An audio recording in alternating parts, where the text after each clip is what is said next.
श्राउडिंग the haven. अध्याय 1। जीवन संसार का सबसे बड़ा चमत्कार था। चारों दिशाओं को ब्रह्मांड कहा गया। यद्यपि ब्रह्मांड वास्तविक था, फिर भी उसे खोजने के लिए कोई निश्चित स्थान नहीं था। प्राचीन काल से ही ब्रह्मांड को ब्रह्मांड कहा जाता रहा है। यद्यपि ब्रह्मांड का विस्तार हुआ है, लेकिन कोई नहीं जानता कि इसकी शुरुआत कहाँ से हुई। विशाल ब्रह्मांड में कई वैज्ञानिकों ने अनुमान लगाया कि पृथ्वी ही जीवन का एकमात्र स्रोत हो सकती है। मनुष्य अकेले थे। यद्यपि विशाल ब्रह्मांड में अरबों तारे थे, फिर भी दूसरा जीवन स्रोत ढूंढना कठिन था। हालांकि मनुष्य ने अन्वेषण करना कभी नहीं छोड़ा। पिछली शताब्दी से लेकर अब तक कई अंतरिक्ष यान प्रक्षेपित किए जा चुके हैं। वॉयेजर 2 एक मानवरहित अंतरिक्ष अन्वेषण यान था जिसे 1977 में संयुक्त राज्य अमेरिका के कैनेडी अंतरिक्ष केंद्र से प्रक्षेपित किया गया था। इसमें एक गोल्ड प्लेटेड रिकॉर्ड था जिसका थीम था ब्रह्मांड को शुभकामनाएं। इस रिकॉर्ड में पृथ्वी पर 55 भाषाओं में रिकॉर्ड किए गए कुछ पॉप संगीत और शुभकामनाएं शामिल थी, इस उम्मीद में कि एक दिन इसे किसी विदेशी सभ्यता द्वारा इंटरसेप्ट और प्राप्त किया जाएगा। 1970 के दशक से ही वॉयेजर 2 अकेले ही यात्रा कर रहा था। विशाल ब्रह्मांड में ये धूल के कण जितना छोटा था। उसी युग के अधिकांश अंतरिक्ष यान या तो खराब हो गए थे या उनका सिग्नल संचार टूट गया था, जिसके कारण वे एकाकी ब्रह्मांड में हमेशा के लिए गायब हो गए थे। 30 साल बीत चुके थे और तकनीक का विकास जारी था। इंसानों ने और भी उन्नत अंतरिक्ष जांच विकसित कर ली थी। शायद निकट भविष्य में अंतरिक्ष अन्वेषण और भी विकसित हो जाएगा। फिर भी लंबे समय तक नया अंतरिक्ष अन्वेषण यान वॉयेजर 2 के साथ तालमेल नहीं बिठा सका। 33 वर्ष बीत चुके थे और वॉयेजर 2 अब पृथ्वी से 14 अरब किलोमीटर दूर था। ये तीसरी ब्रह्मांडीय गति पर पहुंच चुका था और इसकी कक्षा अब इसे सौर मंडल में वापस नहीं ले जा सकती थी। यह एक अंतरतारकीय अंतरिक्ष यान बन गया था। अंधेरे और ठंडे ब्रह्मांड में तारे अंधेरे में जड़े चमकते और पारदर्शी हीरे की तरह थे। यद्यपि वॉयेजर 2 अंतरिक्ष यान पूरी गति से उड़ रहा था, फिर भी वह ठंडे और असीम ब्रह्मांड में अंधेरी जमीन पर रेंगती हुई एक छोटी सी चींटी जैसा लग रहा था। 30 वर्ष से अधिक समय बीत चुका था और आज वॉयेजर 2 ने एक चौंकाने वाली खोज की थी। उजाड़ ब्रह्मांड में 9 विशाल लाशें चुपचाप पड़ी थीं। 22 मई 2010 को नासा को वॉयेजर 2 द्वारा भेजा गया रहस्यमयी डेटा प्राप्त हुआ। डेटा को समझने और पुनः प्राप्त करने की कठिन प्रक्रिया के बाद उन्होंने एक अविश्वसनीय दृश्य देखा। उस समय नासा के मुख्य निगरानी कक्ष में मौजूद सभी लोग चौंक गए। वे लकड़ी की मूर्तियों की तरह निश्चल खड़े थे। वे बहुत ज्यादा चौंक गए थे। सभी को होश में आने में काफी समय लगा। फिर मुख्य नियंत्रण कक्ष में विस्फोट हुआ। हे भगवान, मैं क्या देख रहा हूँ? ये कैसे संभव है? अविश्वसनीय।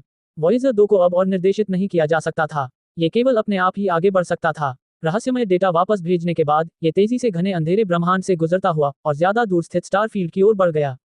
क्योंकि तारों वाले आकाश का वह भाग बहुत दूर था, इसलिए भले ही उन्होंने कोई बड़ी खोज की हो और कोई चौंकाने वाली तस्वीर खींची हो, तब भी मनुष्य इस बारे में कुछ नहीं कर सकता था। रहस्यमय जानकारी का ये सेट जनता के लिए जारी नहीं किया गया। इसके कुछ समय बाद ही वॉयेजर 2 में खराबी आ गई और पृथ्वी के साथ उसका सिग्नल संचारण बंद हो गया। शायद कहानी का अंत यही था, लेकिन कभी कभी चीजें लोगों की उम्मीदों से परे हो जाती हैं। चाहे वह अंतरिक्ष का अवलोकन और अन्वेषण हो या जीवन और भौतिकी का वैज्ञानिक अनुसंधान, अंतरिक्ष स्टेशन का वातावरण अद्वितीय और श्रेष्ठ था। 1971 में सोवियत संघ द्वारा पहला मानवयुक्त अंतरिक्ष स्टेशन प्रक्षेपित किए जाने के बाद से दुनिया भर में 9 अंतरिक्ष स्टेशन प्रक्षेपित किए जा चुके हैं। 11 जून 2010। इस समय अंतर्राष्ट्रीय अंतरिक्ष स्टेशन के अंदर कई अंतरिक्ष यात्रियों के हाव भाव एक ही समय में बदल गए और उनकी पुतलियां तेजी से सिकुड़ गईं। आज ईश्वर के अस्तित्व को लंबे समय से नकारा जा रहा है। यदि अभी भी ऐसे लोग थे जो परमेश्वर पर विश्वास करते रहे, तो ये केवल उनके हृदय के खालीपन के कारण था, जिसके कारण वे पोषण की तलाश कर रहे थे। लेकिन इस समय कई शीर्ष अंतरिक्ष यात्रियों के मन में एक जोरदार झटका लगा। उन्होंने एक अविश्वसनीय दृश्य देखा। अंतर्राष्ट्रीय अंतरिक्ष स्टेशन के बाहर ठंडे और अंधेरे ब्रह्मांड में 9 विशालकाय प्राणी गतिहीन थे, मानो वे प्राचीन काल से वहां मौजूद थे। वे उजाड़ और पुरातनता का अंतहीन एहसास दे रहे थे। वे वास्तव में 9 ड्रैगन लाशें थीं। वे प्राचीन मिथकों और किंवदंतियों में वर्णित ड्रैगन से भिन्न नहीं थे। प्रत्येक ड्रैगन की लाश सैकड़ों मीटर लंबी थी, मानो उन्हें पिघले हुए लोहे से ढाला गया हो। वे शक्ति की एक चौंकाने वाली भावना से भरे हुए थे। 9 ड्रैगन लाशें सभी 5 पंजे वाले काले ड्रैगन थे।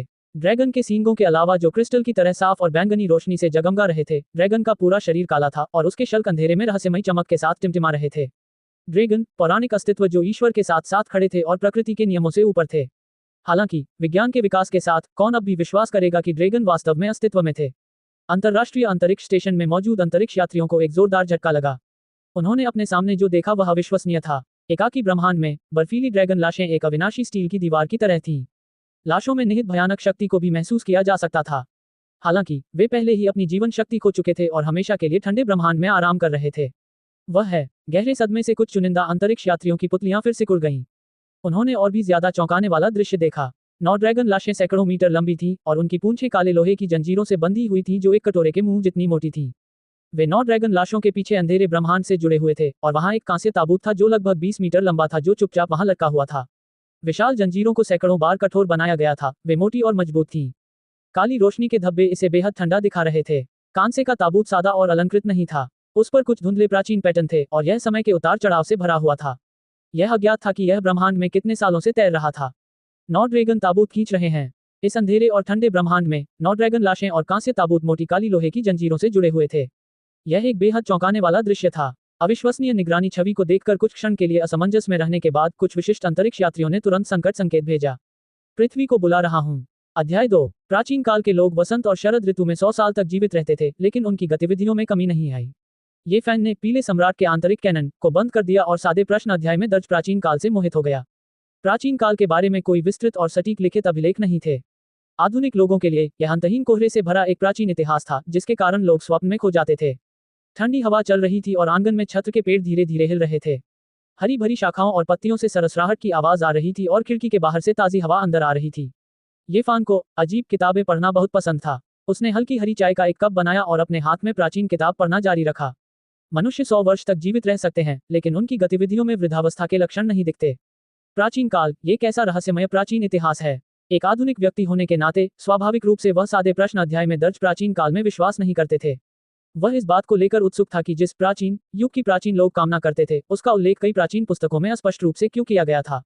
ऐसा लगता था कि एक प्राचीन सभ्यता थी जो अंतहीन कोहरे में लिपटी हुई थी, जो इतिहास की लंबी नदी में गायब हो गई थी। क्या यह संभव है कि वास्तव में कोई अज्ञात प्राचीन इतिहास था? कुछ देर तक विचारमग्न रहने के बाद उसने पढ़ना जारी रखा। येलो एम्परर का आंतरिक कैनन एक दुर्लभ प्राचीन पुस्तक थी।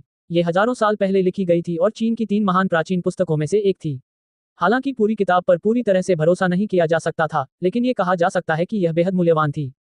स्वर्ग और पृथ्वी को ऊपर उठाओ, यिन और यांग को समझो, सार को सांस में लो, मन की स्वतंत्र रूप से रक्षा करो और मांसपेशियों को एक के रूप में रखो। इसलिए कोई भी स्वर्ग और पृथ्वी जितना लंबा जीवन जी सकता है। इसका कोई अंत नहीं है और यही जीवन का तरीका है।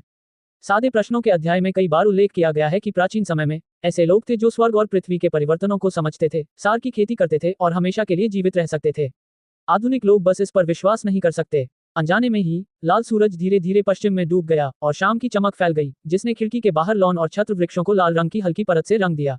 ये फैन ने अपने हाथ में पीले सम्राट का आंतरिक कैनन रखा और एक महत्वपूर्ण कक्षा पुनर्मिलन में भाग लेने के लिए तैयार हो गया। उसे यूनिवर्सिटी कैंपस छोड़े 3 साल हो चुके थे। ये फैन ग्रेजुएशन के बाद इसी शहर में रहा था। पीछे मुड़कर देखने पर वह सरल और शुद्ध स्कूल के दिन हमेशा के लिए चले गए थे। 3 साल का समय बहुत लंबा नहीं था, लेकिन ये बहुत छोटा भी नहीं था। उसके पूर्व सहपाठी पहले ही अलग अलग रास्ते पर चले गए थे और हर किसी के जीवन में अपने अपने रास्ते थे। उसके सेल फोन की मधुर रिंगटोन ने उसके विचारों की श्रृंखला को बाधित कर दिया। यह उसकी सहपाठी लिन जिया का फोन था। वह बहुत ही स्मार्ट और सुंदर महिला थी। स्नातक होने के बाद वह एक पड़ोसी शहर में चली गई। अपने असाधारण तरीकों पर भरोसा करते हुए उसे 1 साल पहले विभाग प्रबंधक के रूप में पदोन्नत किया गया था। जैसे ही उसने उत्तर बटन दबाया, उसने लिन जिया की चिढ़ाने वाली आवाज सुनी। विश्वविद्यालय में लिन जिया ने उत्कृष्ट सामाजिक कौशल प्रदर्शित किए थे और उसके लिए दूसरों के करीब आना बहुत आसान था। क्या तुम्हें मेरी याद आई? ये फान ने आसानी से जवाब दिया। दूसरी तरफ से मधुर हंसी आई। मुझे सभा के स्थान के बारे में ठीक से पता नहीं है। चलो बाद में साथ चलते हैं। मिलने की जगह तय करने के बाद ये फैन गाड़ी चलाकर निकल पड़ा। जब वह विश्वविद्यालय में था तो उसने एक बार लिन जिया को पाने की कोशिश की थी, लेकिन उसे चतुराई से बताया गया था कि वे दोनों एक दूसरे के लिए उपयुक्त नहीं हैं। लिन जिया एक बहुत ही खूबसूरत और आकर्षक महिला थी। इसके अलावा उसकी चतुराई और तर्कशीलता उसकी सुंदरता से कहीं ज्यादा थी। वह स्पष्ट रूप से जानती थी कि उसे क्या चाहिए और उसे क्या करना चाहिए। ये कहा जा सकता है कि वह बहुत यथार्थवादी थी। नियत समय तक अभी भी 10 मिनट बाकी थे। ये फैन ने पार्किंसन शॉपिंग मॉल के सामने एक पार्किंग की जगह ढूंढी, कार से बाहर निकला और लिन जिया का इंतजार करने के लिए सड़क के किनारे चला गया। पूरा शहर डूबते सूरज की रोशनी में नहाया हुआ था। कई इमारतें हल्के सुनहरे रंग की चमक में ढकी हुई थीं। सड़कें कारों और लोगों की अंतहीन भीड़ से भरी हुई थीं। 7-8 मिनट बाद एक टोयोटा कार सड़क के किनारे रुकी, जिसमें एक सुंदर और नाजुक चेहरा दिखाई दिया। लिन जिया ने दरवाजा खोला और चली गई। ये फैन ने मुस्कुराते हुए उसका अभिवादन किया। आपको लेने के लिए एक निजी कार भी है। व्यंग्य मत करो, मेरे पास कोई निजी कार चालक नहीं है। वह हमारा सहपाठी लियू युंजी है। हालांकि वे स्नातक होने के बाद से 3 वर्षों में समय समय पर संपर्क में रहे थे, लेकिन वे 2 साल पहले केवल एक बार मिले थे। लिन जिया हमेशा की तरह युवा और सुंदर थी। उसने बहुत ही सहज कपड़े पहने थे। बैंगनी टी शर्ट के साथ स्किनी जीन्स ने उसके पतले और सुंदर शरीर के कर्व्स को रेखांकित किया, जिससे वह और भी सुंदर लग रही थी। हमारी आखिरी मुलाकात को 2 साल से ज्यादा हो गए हैं। आप कैसे हैं? लिन जिया के खूबसूरत बाल उसके कंधों तक लटक रहे थे, काले और कोमल। वह लाल फीनिक्स आंखों के साथ पैदा हुई थी। उसकी लंबी पलकों की आड़ में वे थोड़ी ऊपर की ओर झुकी हुई थी। स्वाभाविक रूप से उसके पास एक विशेष आकर्षण था, आकर्षक और गतिशील। मैं ठीक हूँ, ये फैन मुस्कुराया और चिढ़ाते हुए कहा। लिन जिया, आप एक प्राकृतिक सुंदरता हैं। यदि आप मनोरंजन उद्योग में नहीं जाते हैं तो आप खुद को निराश कर देंगे। तुम पिटाई की मांग कर रहे हो, है ना? लिन जिया की मुस्कान बहुत ही मार्मिक थी। उसकी लाल फीनिक्स जैसी आंखें तिरछी थीं, जो रोशनी से चमक रही थीं। उसके लाल होंठ भी बहुत सेक्सी और आकर्षक थे। इस समय सड़क किनारे खड़ी टोयोटा की खिड़की खुली। ड्राइवर की सीट पर एक जाना पहचाना चेहरा दिखाई दिया। यह उसका पूर्व सहपाठी लियू युंजी था। ये फैन की तरह वह स्नातक होने के बाद भी इसी शहर में रहे। एक रिश्तेदार की देखरेख में उन्होंने एक छोटी सी कंपनी खोली और अपने सहपाठियों के बीच वे कुछ उपलब्धियां हासिल करने वाले व्यक्ति माने जाने लगे। हालांकि वे दोनों एक ही शहर में रहते थे, लेकिन उनका ये फैन से कोई संपर्क नहीं था। इसका मुख्य कारण उनके विश्वविद्यालय के दिनों में हुआ एक संघर्ष था। लियू युंजी कार से बाहर नहीं निकले। उन्होंने हल्की मुस्कान के साथ कहा, बहुत दिनों से मुलाकात नहीं हुई। हाँ, जब हमारे पास समय होगा तो हम मिलेंगे। ये देखकर कि दूसरा पक्ष अभी तक कार से बाहर भी नहीं निकला था, ये फैन ने भी शांति से उसका अभिवादन किया। आपने यहाँ टैक्सी ली। ये फैन इस तरह की स्वाभाविक अवमानना के साथ बहस करने के लिए बहुत आलसी था, इसलिए उसने लापरवाही से जवाब दिया। लिन जिया बहुत ही चतुर और तेज तर्रार महिला थी। स्वाभाविक रूप से वह अपने सामने के माहौल को महसूस कर सकती थी।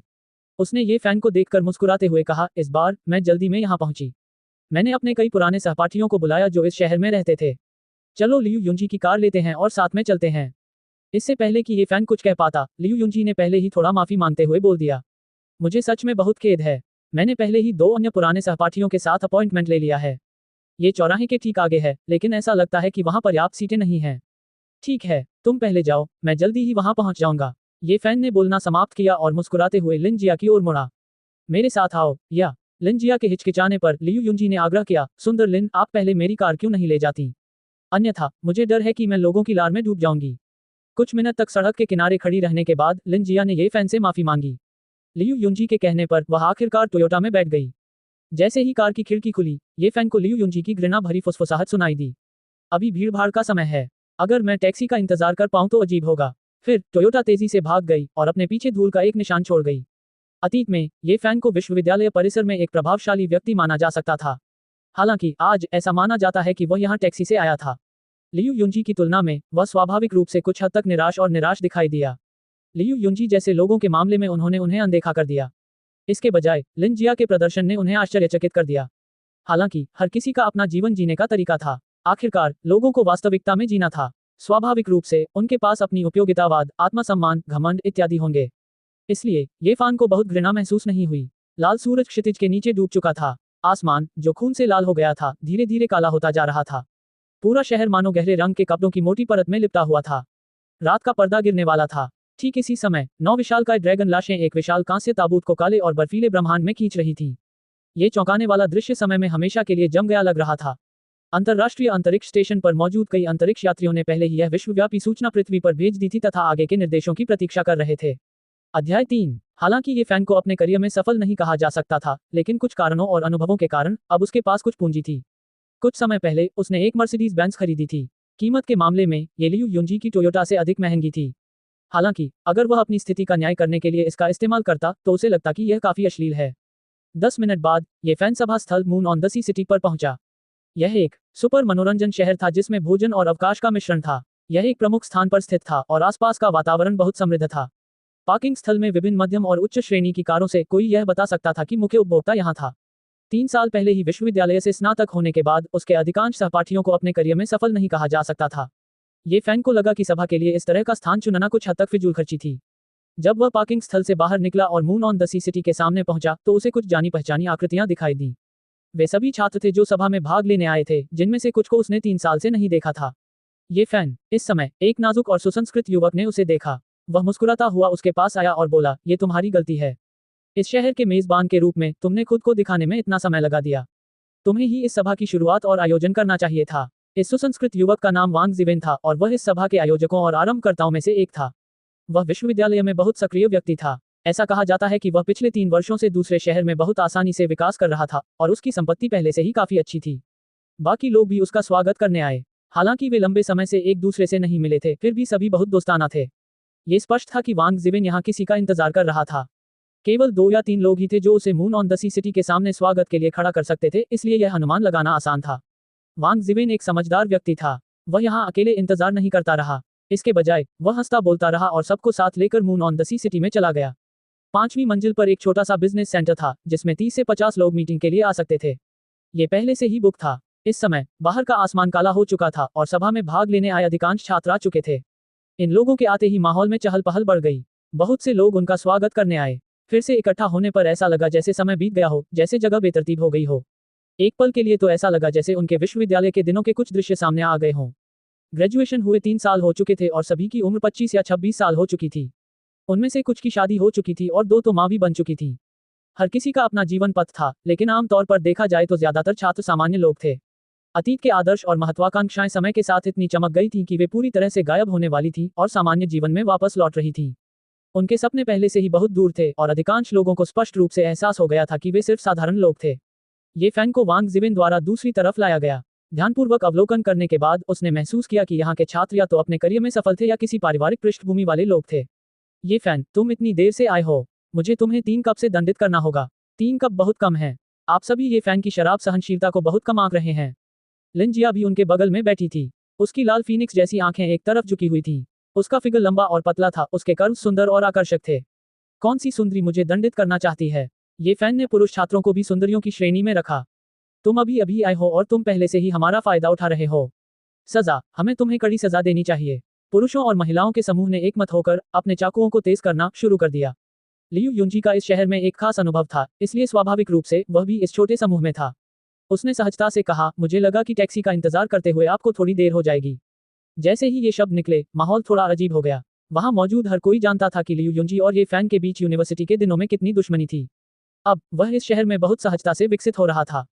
इस समय जब उसने अनजाने में बताया कि ये फैन टैक्सी में यहाँ आया था, तो उसके इरादे थोड़े स्पष्ट थे। अन्य छात्रों ने भी स्थिति को देखा और देखा। हालांकि ये फैन केवल उदासीनता से मुस्कुराया, कुछ भी नहीं कहा। मैं जो ही को लेने के लिए बाहर जाऊंगा। वांग जिवेन ने विषय बदल दिया, मुड़ा और चला गया। लिंजिया और 2 छात्राएं कॉस्मेटिक्स और कुछ ब्रांडेड कपड़ों के बारे में बात करने लगी। बाकी लोगों ने भी अतीत की कुछ दिलचस्प बातों के बारे में बात की। तभी पहले की थोड़ी अजीब सी खामोशी गायब हो गई और माहौल एक बार फिर से जीवंत हो गया। हालांकि अभी अभी हुई घटना के बाद माहौल कुछ नाजुक था। किसी ने भी ये फैन को फिर से सजा देने की बात नहीं की, लेकिन लियू युंजी के इर्द गिर्द बातचीत बढ़ गई थी। हालांकि ये फैन विश्वविद्यालय में एक प्रभावशाली व्यक्ति था, लेकिन कैंपस छोड़ने के बाद यह अब महत्वपूर्ण नहीं था। अभी किसी के करियर में सफलता सबसे महत्वपूर्ण चीज थी। समय समय पर लोग उन पर नजरें गड़ाए रहते थे। यह एक खास छोटा समूह था। वहां मौजूद सभी छात्र थे जो वर्तमान में अपने करियर को अच्छी तरह से विकसित कर रहे थे। हालांकि इस समय ये फैन हाशिए पर लग रहा था। इस बारे में ये फैन बहुत शांत था। हालांकि अंत में वह फिर भी उठ खड़ा हुआ और कुछ अन्य छात्रों के साथ बैठ गया। वह नहीं चाहता था कि अन्य छात्र उसे एक विशेष समूह के रूप में लेबल करें। सौंदर्य प्रसाधन और ब्रांडेड कपड़े हमेशा से ही छात्राओं के पसंदीदा विषय रहे हैं। वहीं दूसरी ओर पुरुष छात्र फुटबॉल से लेकर समाचार और समसामयिक विषयों तक हर विषय पर बात करते थे। आधे घंटे बाद पार्टी में आए सभी 25 लोग आ गए। कक्षा में कुल 33 विद्यार्थी थे। इनमें से 3 विदेश में पढ़ रहे थे, जबकि अन्य 5 किसी विशेष कारण से नहीं आ पाए थे। इस पार्टी के आरंभकर्ताओं और आयोजकों ने एक के बाद एक अपने भाषण दिए। माहौल बहुत ही जीवंत था। उसके बाद सभी लोग कई छोटे छोटे समूहों में बंट गए और खुलकर बातचीत की। काफी समय के बाद अंततः सभी लोग छोटे व्यापार केंद्र से बाहर निकले और इस पुनर्मिलन का जश्न मनाने के लिए अपने गिलास उठाने वाले थे। यह कोई जानबूझकर की गई व्यवस्था नहीं थी, लेकिन प्रत्येक टेबल की वरिष्ठता स्पष्ट रूप से प्रदर्शित की गई थी। ये फैन लिंजिया, लियू युंजी और अन्य लोगों के साथ नहीं बैठा। इसके बजाय वह एक अन्य टेबल पर बैठा। भाषणों के एक और दौर के बाद पार्टी के बाकी लोग बहुत ही सहज थे। कुछ लोग एक दूसरे को टोस्ट कर रहे थे, जबकि अन्य लोग मेज के सामने घिरे हुए थे, एक कदम भी आगे नहीं बढ़ पा रहे थे। उन्हें बार बार टोस्ट किया जा रहा था। पिछले 3 सालों में बहुत कुछ हुआ था। हर कोई बहुत बदल गया था। शायद शराब के नशे की वजह से ही कई छात्र अपनी जिंदगी के बारे में बात करने लगे। कुछ को गर्व हुआ, जबकि कुछ निराश हुए। कुछ लोग अपने बॉस से नफरत करते थे क्योंकि वे बहुत कठोर थे, हमेशा ओवरटाइम की मांग करते थे, फिर भी वेतन बहुत कम था। एक छात्रा ने बताया कि उसका प्रेमी किसी मशहूर कंपनी में डिपार्टमेंट मैनेजर है। दूसरी छात्रा ने बताया कि उसके पति को वाइस प्रेसिडेंट के पद पर पदोन्नत किया गया है। एक अन्य छात्रा ने बताया कि उसकी मंगेतर किसी बैंक के वरिष्ठ अधिकारी की भतीजी है। ये कहानियां सुनकर बहुत से लोग चुप हो गए। बहुत से लोगों का जीवन बहुत संतोषजनक नहीं था। एक छात्रा बहुत ही थकी हुई थी। कुछ ने कहा कि उसने किसी ऐसे व्यक्ति से शादी कर ली है जिसे वह पसंद नहीं करती। उनकी शादी खुशहाल नहीं थी। उसका पति दिन भर शराब पीता रहता था। जब एक सहपाठी उससे मिलने उसके शहर से गुजरा तो उसने देखा कि उसके शरीर पर चोट के निशान थे। अगर तुम्हें किसी चीज में मदद की जरूरत हो तो बेझिझक मुझसे मिलो। ये फैन को इस थकी हुई छात्रा पर दया आ गई। उसे अभी भी यूनिवर्सिटी में उसका शर्मीला और मासूम रूप याद है, जब वह फुटबॉल के मैदान के बाहर खड़ी होकर उसका उत्साह बढ़ाने के लिए जोर जोर से हाथ हिलाती थी। ये स्पष्ट था कि उसकी जिंदगी उसके हिसाब से नहीं चल रही थी। उसने दुख और कृतज्ञता से अपना सिर हिलाया और धीरे से धन्यवाद कहा। ये फैन, आपको पहले खुद को बदलना चाहिए। महिला सहपाठी जिसने कहा कि उसके पति को कंपनी के उपाध्यक्ष के रूप में पदोन्नत किया गया था, ने शराब के प्रभाव में अशिष्टता से कहा, देखो कि लियू युंजी अब कितनी आसानी से विकास कर रहा है। इस टेबल पर बैठे सभी छात्रों ने एक साथ ये फैन को देखा और फिर उस टेबल की ओर देखा जहां लियू युंजी कुछ ही दूरी पर बैठा था। वहां ऐसे छात्र थे जो अच्छी प्रगति कर रहे थे। ये फैन, मेरा मतलब तुम्हारी आलोचना करना नहीं है। तुम वाकई विश्वविद्यालय में एक महान व्यक्ति थे, लेकिन तुम्हारे परिसर से बाहर जाने के बाद सब कुछ बदल जाएगा। तुम्हें कड़ी मेहनत करनी होगी। इस टेबल पर उस छात्र ने भी उपदेश दिया जिसने कहा था कि उसकी मंगेतर एक बैंक के वरिष्ठ अधिकारी की भतीजी है। जब बात लियू युंजी की मेज पर बैठे लोगों की आई तो यहाँ के कुछ छात्रों ने आह भरी। उन्होंने कहा कि स्कूल में कुछ लोग उनसे बहुत कमतर थे, लेकिन अब उनकी तुलना नहीं की जा सकती। कुछ लोग ऐसे भी थे जो बहुत ही संकी और अतिवादी थे। वे नशे में धुत होकर कहते थे कि वे लोग शान से घर लौटे हैं और अपनी दौलत का दिखावा कर रहे हैं। यहाँ तक कि कुछ छात्राएं भी थीं जो ये फैन के साथ मजाक करती थीं। उन्होंने कहा कि यह सौभाग्य की बात है कि वे उसे स्कूल में रहते हुए ही गुप्त रूप से पसंद करती थीं। अब उन्हें लियू युंजी के पीछा को अस्वीकार करने का पछतावा है। शहर अब भी वही था, लोग भी वही थे, लेकिन दोबारा मिलने पर सभी का मूड बिल्कुल अलग था। अध्याय 4। रात बहुत पहले ही हो चुकी थी। सड़क के दोनों ओर नियॉन लाइटें चमक रही थीं। रात में भी शहर में अनंत जीवंतता थी। गगनचुंबी इमारतों की कतारें आसमान में ऊंची ऊंची उठ रही थीं। हालांकि यदि कोई अंतरिक्ष से नीचे देखे तो ये सब कुछ नगण्य प्रतीत होगा, ठीक जमीन के एक वर्ग इंच के समान। यह एक बहुत ही असामान्य रात थी। इस रात को शांत करना मुश्किल था। जमीन पर दर्जनों मुख्य निगरानी कक्ष पूरी तरह से अंधेरे आसमान की ओर बंद हो गए थे।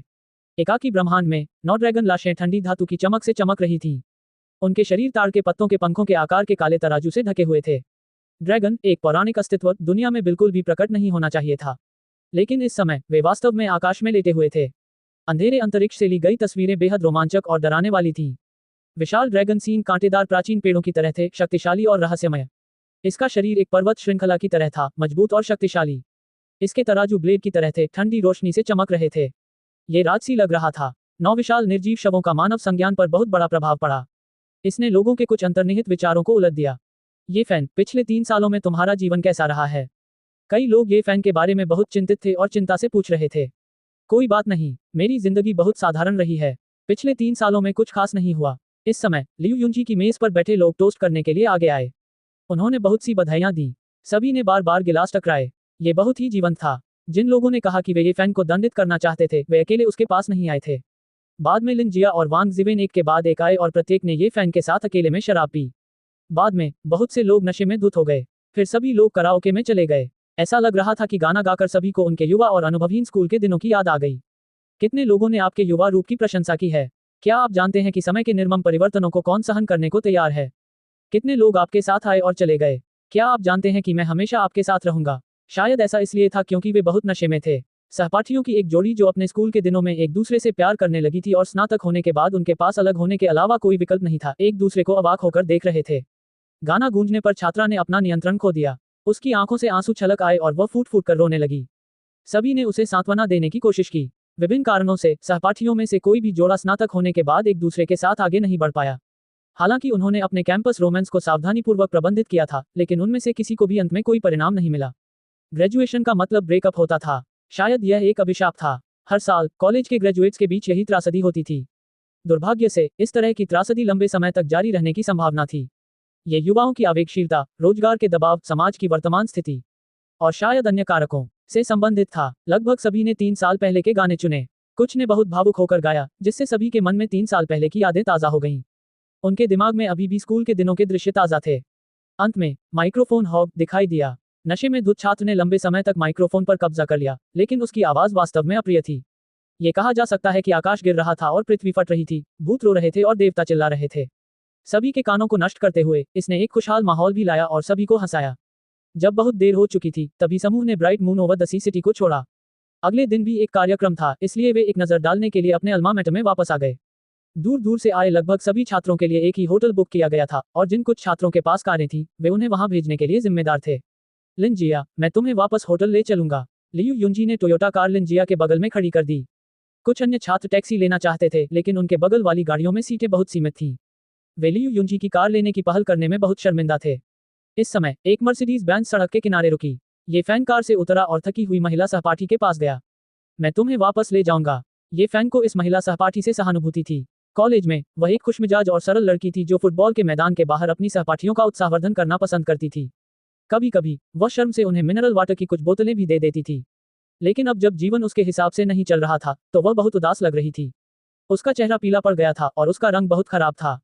वह पूरी रात शायद ही कभी बोलती थी। इस समय जब उसने अचानक ये फैन को सड़क के किनारे रुकते और उसे कार में बैठने के लिए कहते देखा तो वह तुरंत आभारी और हैरान महसूस करने लगी।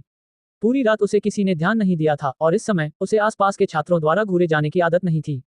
दूसरी तरफ जब लियू युंजी ने ये फैन को गाड़ी चलाते हुए देखा तो वह दंग रह गया। फिर उसके चेहरे पर अचानक उदासी छा गई। आसपास के सभी लोगों के चेहरे पर अलग अलग भाव थे। कुछ हैरान थे, कुछ हैरान थे, कुछ हैरान थे और कुछ उलझन में थे। सभी लोग जानबूझकर या अनजाने में लियू युंजी की ओर देख रहे थे। उनके सामने जो वास्तविकता थी वह उससे बिल्कुल अलग थी जो उसने कहा था। इस समय लियू युंजी को अपना चेहरा जलता हुआ महसूस हुआ, मानो उसे जोर से थप्पड़ मारा गया हो। जिन कुछ छात्रों ने ये फैन को ऊंचे और शक्तिशाली तरीके से उपदेश दिया था उन्हें भी बहुत असहज महसूस हुआ। वे कुछ कहना चाहते थे लेकिन उन्हें नहीं पता था कि क्या कहना है। कुछ लोग ऐसे भी थे जो चंचल और अजीब भाव प्रकट कर रहे थे, खासकर वे जो ये फैन के साथ एक ही टेबल पर शराब पी रहे थे। उन्हें लगा कि इस तरह के दृश्य ने लियू युंजी के छोटे समूह की प्रतिष्ठा को ठेस पहुंचाई है। इस समय दो अन्य लोग वहां आए, कार का दरवाजा खोला और अंदर चले गए। वे ये फैन के सहपाठी थे जो उससे अधिक परिचित थे। मर्सिडीज बेंज धीरे धीरे कुछ लोगों को लेकर चली गई, लेकिन बहुत से लोग अभी भी सदमे से उबर नहीं पाए थे। लियू युंजी का शरीर अकड़ गया था। भीड़ की अजीब निगाहों का सामना करते हुए उसे लगा जैसे उसकी पीठ पर चाकू लगा हो। इस समय सुदूर अंतरिक्ष में पृथ्वी की परिक्रमा कर रहे अंतर्राष्ट्रीय अंतरिक्ष स्टेशन में कई अंतरिक्ष यात्रियों के चेहरे पर गंभीर भाव थे। उनकी नसें हमेशा तनाव की स्थिति में रहती थी और यह कहा जा सकता था कि वे बेहद घबराए हुए थे। अंधेरे और ठंडे अंतरिक्ष में 9 विशाल ड्रैगन लाशें प्राचीन काल से अस्तित्व में थीं।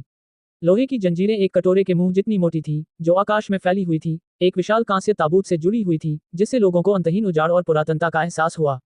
पृथ्वी पर निर्णयकर्ता बहुत पहले से इस बात पर सहमत थे कि यदि कोई बड़ा परिवर्तन हुआ तो वे तुरंत ही 9 ड्रैगन शवों और रहस्यमयी प्राचीन कांस्य ताबूत को नष्ट कर देंगे। लेकिन कोई भी नहीं चाहता था कि ऐसी घटना घटे। ताबूत को खींचने वाले 9 ड्रैगन ब्रह्मांड की अंधेरी और एकाकी गहराइयों से आए थे।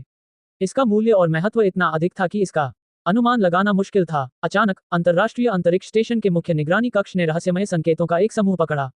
ये किसी तरह का असामान्य उतार चढ़ाव था। लक्ष्य बहुत करीब था। यह विशाल कांस्य ताबूत था जिसे 9 ड्रैगन लाशें खींच रही थीं। उस पर बने प्राचीन और धुंधले पैटर्न से रहस्यमय उतार चढ़ाव निकल रहे थे। समझना मुश्किल है। सिग्नल को पृथ्वी पर वापस भेजा गया और सबसे परिष्कृत सुपरकंप्यूटर द्वारा उसे समझ लिया गया, लेकिन फिर भी इसका कोई मतलब नहीं निकाला जा सका। विशाल कांस्य ताबूत पर बने प्राचीन नमूने हरे जंग से ढके हुए थे और उन्हें स्पष्ट रूप से देख पाना कठिन था। प्रारंभिक विश्लेषण के बाद ये कांस्य नक्काशी चीन की प्राचीन किंवदंतियों से संबंधित हैं। विभिन्न देशों के निगरानी कक्षों ने सर्वसम्मति से इसी निष्कर्ष पर पहुंचे। विशाल कांस्य ताबूत पर जानवरों के आकार की नक्काशी चीन के Classic of Mountains and Seas में दर्ज कुछ आदिम जानवरों के समान है और कांस्य नक्काशी में आकृतियों के देवताओं होने का संदेह है। हालांकि वे कुछ कांस्य नक्काशी की उत्पत्ति की पहचान कर सकते थे, फिर भी वे अत्यंत कमजोर रहस्यमय संकेत को समझ नहीं पाए। उन्हें कोई सुराग नहीं था। अध्याय 5। पहले की तुलना में उनके विद्यालय में बहुत ज्यादा बदलाव नहीं आया था। सिर्फ एक चीज बदली थी, वो थे आने जाने वाले लोग। 4 साल की जवानी एक अविस्मरणीय याद बन गई थी। पेड़ों की छांव में और घास के किनारे कुछ जूनियर चुपचाप किताबें पढ़ रहे थे। ये बहुत ही सामंजस्यपूर्ण और शांत दृश्य था। ये फैन और अन्य लोगों को ऐसा लग रहा था जैसे वे अतीत में लौट आए हैं। पिछले 3 सालों से जो उतावला और शोरगुल भरा जीवन उन्होंने अनुभव किया था उससे बहुत दूर। स्नातक होने के बाद सभी अपने सपनों और जीवन में व्यस्त हो गए थे। बहुत से लोग शहर छोड़ चुके थे। ये फैन और कुछ अन्य लोगों को छोड़कर ये पहली बार था जब बाकी सभी अपने अल्मा मैटर में वापस आए थे। कुछ ही दूरी पर एक छोटी सी झील थी जो धीरे धीरे लहरा रही थी। दृश्य अभी भी वैसा ही था। वे अभी भी उदास, पतित या उत्साही लोगों को गिटार थामे और झील के किनारे कैंपस के लोकगीत गाते हुए स्पष्ट रूप से याद कर सकते थे। इतने साल बीत जाने के बाद भी जब भी यह धुन बजती तो लोगों को हमेशा उस बेफिक्र और मासूम दौर की याद दिलाती। वह हल्की उदासी लोगों को उदास और मधुर बना सकती थी, आसानी से उनके दिलों को छू जाती थी। समय की वर्षा हमेशा अपने पीछे एक खट्टा और नाजुक स्वाद छोड़ जाती है। बस उन्हें नहीं पता था कि वे लोग अभी भी गिटार उठा सकते हैं या नहीं और गा भी सकते हैं या नहीं। ग्रेजुएशन के बाद उन्हें ढूंढना बहुत मुश्किल था। मैंने एक मित्र से स्पष्ट रूप से सुना था कि वह उदास गिटार विशेषज्ञ दूसरे शहर के एक बार में स्थायी गायक था। कुछ वर्षों के बाद वह बहुत बदल गया था। क्या तुम्हें अभी भी स्कूल बैंड की बहुमुखी लंबी टांगों वाली बहन याद है? वह बहुत सुंदर और शुद्ध मुख्य गायिका थी। ऐसा कहा जाता है कि वह अब एक नाइट क्लब में शराब पी रही है। हर कोई केवल आह भर सका। स्नातक होने के बाद कई लोगों को अपने सपनों और उनके प्रभाव का सामना करना पड़ा। कभी कभी जीवन सचमुच असहाय हो जाता है, जिससे लोग निराश और भ्रमित महसूस करते हैं। थोड़ी देर की खामोशी के बाद सभी लोग आगे बढ़ने लगे। इस समय लिन जिया ये फैन के पास पहुंची। उसने नीले और सफेद रंग की शिफॉन की ड्रेस पहनी थी। ड्रेस का हेम उसकी जांघों तक पहुंच रहा था, जिससे उसकी 2 पतली टांगें और भी ज्यादा गोरी और आकर्षक लग रही थी। उसने काले रंग की बेल्ट पहनी हुई थी, जिससे उसकी कमर और भी सुंदर दिख रही थी। उसके लंबे बाल उसकी भरी हुई छाती पर खुले हुए थे, जिससे उसकी आकृति के उभार और भी उभर कर आ रहे थे। उसका चेहरा सुंदर था, त्वचा बर्फ की तरह सफेद थी और लाल फीनिक्स जैसी आंखें थीं जिनमें एक अजीब आकर्षण था। लिन जिया के पूरे व्यक्तित्व में एक विशेष स्वभाव था। आपके पास तो कार है ही, आपने मुझे कल क्यों नहीं बताया? मुझे आपको ये बताने का मौका कैसे मिला? क्या आप मुझे आज अपनी कार में सवारी करने के लिए आमंत्रित नहीं करेंगे? मुझे बहुत खुशी होगी। मैं यहाँ मिस लिंजिया को गंभीरता से आमंत्रित करता हूँ। इस पर दोनों हंस पड़े। लिंजिया ने अचानक कल की बात को उठाया। हालांकि उसने हल्के से बात को टाल दिया। कल की बात के कारण उसने कुछ नहीं कहा, नहीं उसने जानबूझकर अपना रुख नीचे करके उसके करीब जाने की कोशिश की। इतना कहकर वह मुस्कुराती हुई चली गई। लिंजिया एक बुद्धिमान महिला थी। वह जानती थी कि बहुत ज्यादा सोच समझकर काम करना अच्छी बात नहीं है। इससे वह सिर्फ बनावटी लगेगी। सीधे और स्वाभाविक तरीके से काम करना बेहतर था। ये सूक्ष्म परिवर्तन कुछ अन्य छात्रों के साथ भी हुआ। दोपहर होने को थी जब वे अपने विद्यालय से निकले। वे फूड स्ट्रीट पर पहुंचे और रेस्तरां में चले गए। वांग जिवेन ने ये फैन को निजी तौर पर अपनी मेज पर बैठने के लिए आमंत्रित किया। ये फैन बस मुस्कुराया और कुछ गिलास वाइन पीने चला गया। वह अभी भी कल के लोगों के साथ बैठा था। ये फैन, मैं कल नशे में था, मुझे उम्मीद है कि तुम्हें कोई आपत्ति नहीं होगी। मैं आपको टोस्ट पेश करता हूँ। चीयर्स। वह पुरुष छात्र जिसने कहा कि उसकी मंगेतर किसी बैंक अधिकारी की भतीजी है, कल ये फैन को उपदेश दे रहा था। हालांकि आज उसने अपना रुख नीचे किया और कल की बात को समझाने की पूरी कोशिश की। जिस छात्रा ने कहा था कि उसके पति को कंपनी में उपाध्यक्ष के पद पर पदोन्नत किया गया है, उसने भी कल से अपना रवैया बदल लिया और ये फैन के प्रति विनम्र हो गई। आओ आओ आओ, चलो सब अपने गिलास उठाएं। कल की तुलना में आज ये फैन की मेज पर ज्यादा चहल पहल थी। लोग लगातार गिलास टकराते रहते थे और बीच बीच में दूसरी मेजों से लोग आकर टोस्ट करते थे। स्वाभाविक रूप से ये फैन मना नहीं कर सका। उसने बार बार दूसरों के साथ गिलास टकराए और यहाँ तक कि वांग जिवेन की मेज से आने वालों के साथ भी एक गिलास पिया। लियू युंजी बहुत शांत था। हालांकि कल वह बहुत शर्मिंदा था, लेकिन आज वह बिना किसी लहर के एक पुराने कुएं की तरह था। उसके चेहरे पर कोई असामान्य भाव नहीं था, जैसे कि कुछ हुआ ही ना हो। दोस्तों, कल रात मुझे समुद्र के उस पार से एक फोन आया। वक्ता जो ही था, जो एक बहुत ही सभ्य युवक था। ऐसी अफवाह थी कि उसकी पारिवारिक पृष्ठभूमि बहुत अच्छी थी। ये बात अब उसके सहपाठियों के बीच कोई रहस्य नहीं रह गई थी। कल वांग जिवेन उनके स्वागत के लिए विशेष रूप से समुद्र पर स्थित ब्राइट मून सिटी के बाहर इंतजार कर रहे थे। सभी लोग रुककर जो ही को देखने लगे। चाहे वह स्कूल में था या अब, वह हमेशा बहुत सहज रहा था और उसने कभी लोगों को यह महसूस नहीं होने दिया कि वह घमंडी है। जो ही ने एक खबर सुनाई। समुद्र के उस पार पढ़ने वाले उसके 3 सहपाठी पहले ही घर लौटने के लिए निकल चुके थे। इस पर तुरंत ही वहां मौजूद छात्रों में गर्मागर्म बहस शुरू हो गई। स्नातक होने के बाद हम एक दूसरे से बहुत दूर हो जाएंगे। जीवन में हर किसी का अपना रास्ता होता है। एक साथ इकट्ठा होना आसान नहीं है। जब हम फिर मिलेंगे तो शायद हम सभी माता पिता बन चुके होंगे। कौन जानता है तब तक कितने साल बीत चुके होंगे। विदेश में पढ़ रहे मेरे 3 सहपाठी घर लौट रहे हैं। मेरा सुझाव है कि इस सभा को थोड़ा आगे बढ़ाया जाए। ये फान गाड़ी चलाकर घर आया और एक कप हल्की हरी चाय बनाई। वह चुपचाप खिड़की के बाहर गूले के पेड़ को देखता रहा और कुछ पुरानी घटनाओं के बारे में सोचता रहा। वे लोग जिन्हें वह भूल गया था, वे पदचिह्न जो पीछे छूट गए थे और धीरे धीरे लुप्त होती सड़क, ये सब उसके सामने धीरे धीरे गिरते गोले के पत्तों की तरह थे। ली जियाओमन। ये नाम बहुत समय से ये फैन की याददाश्त से मिट चुका था। जब ली शियाओमन ने विश्वविद्यालय से स्नातक किया तो वह महासागर के दूसरी ओर अध्ययन करने चली गई।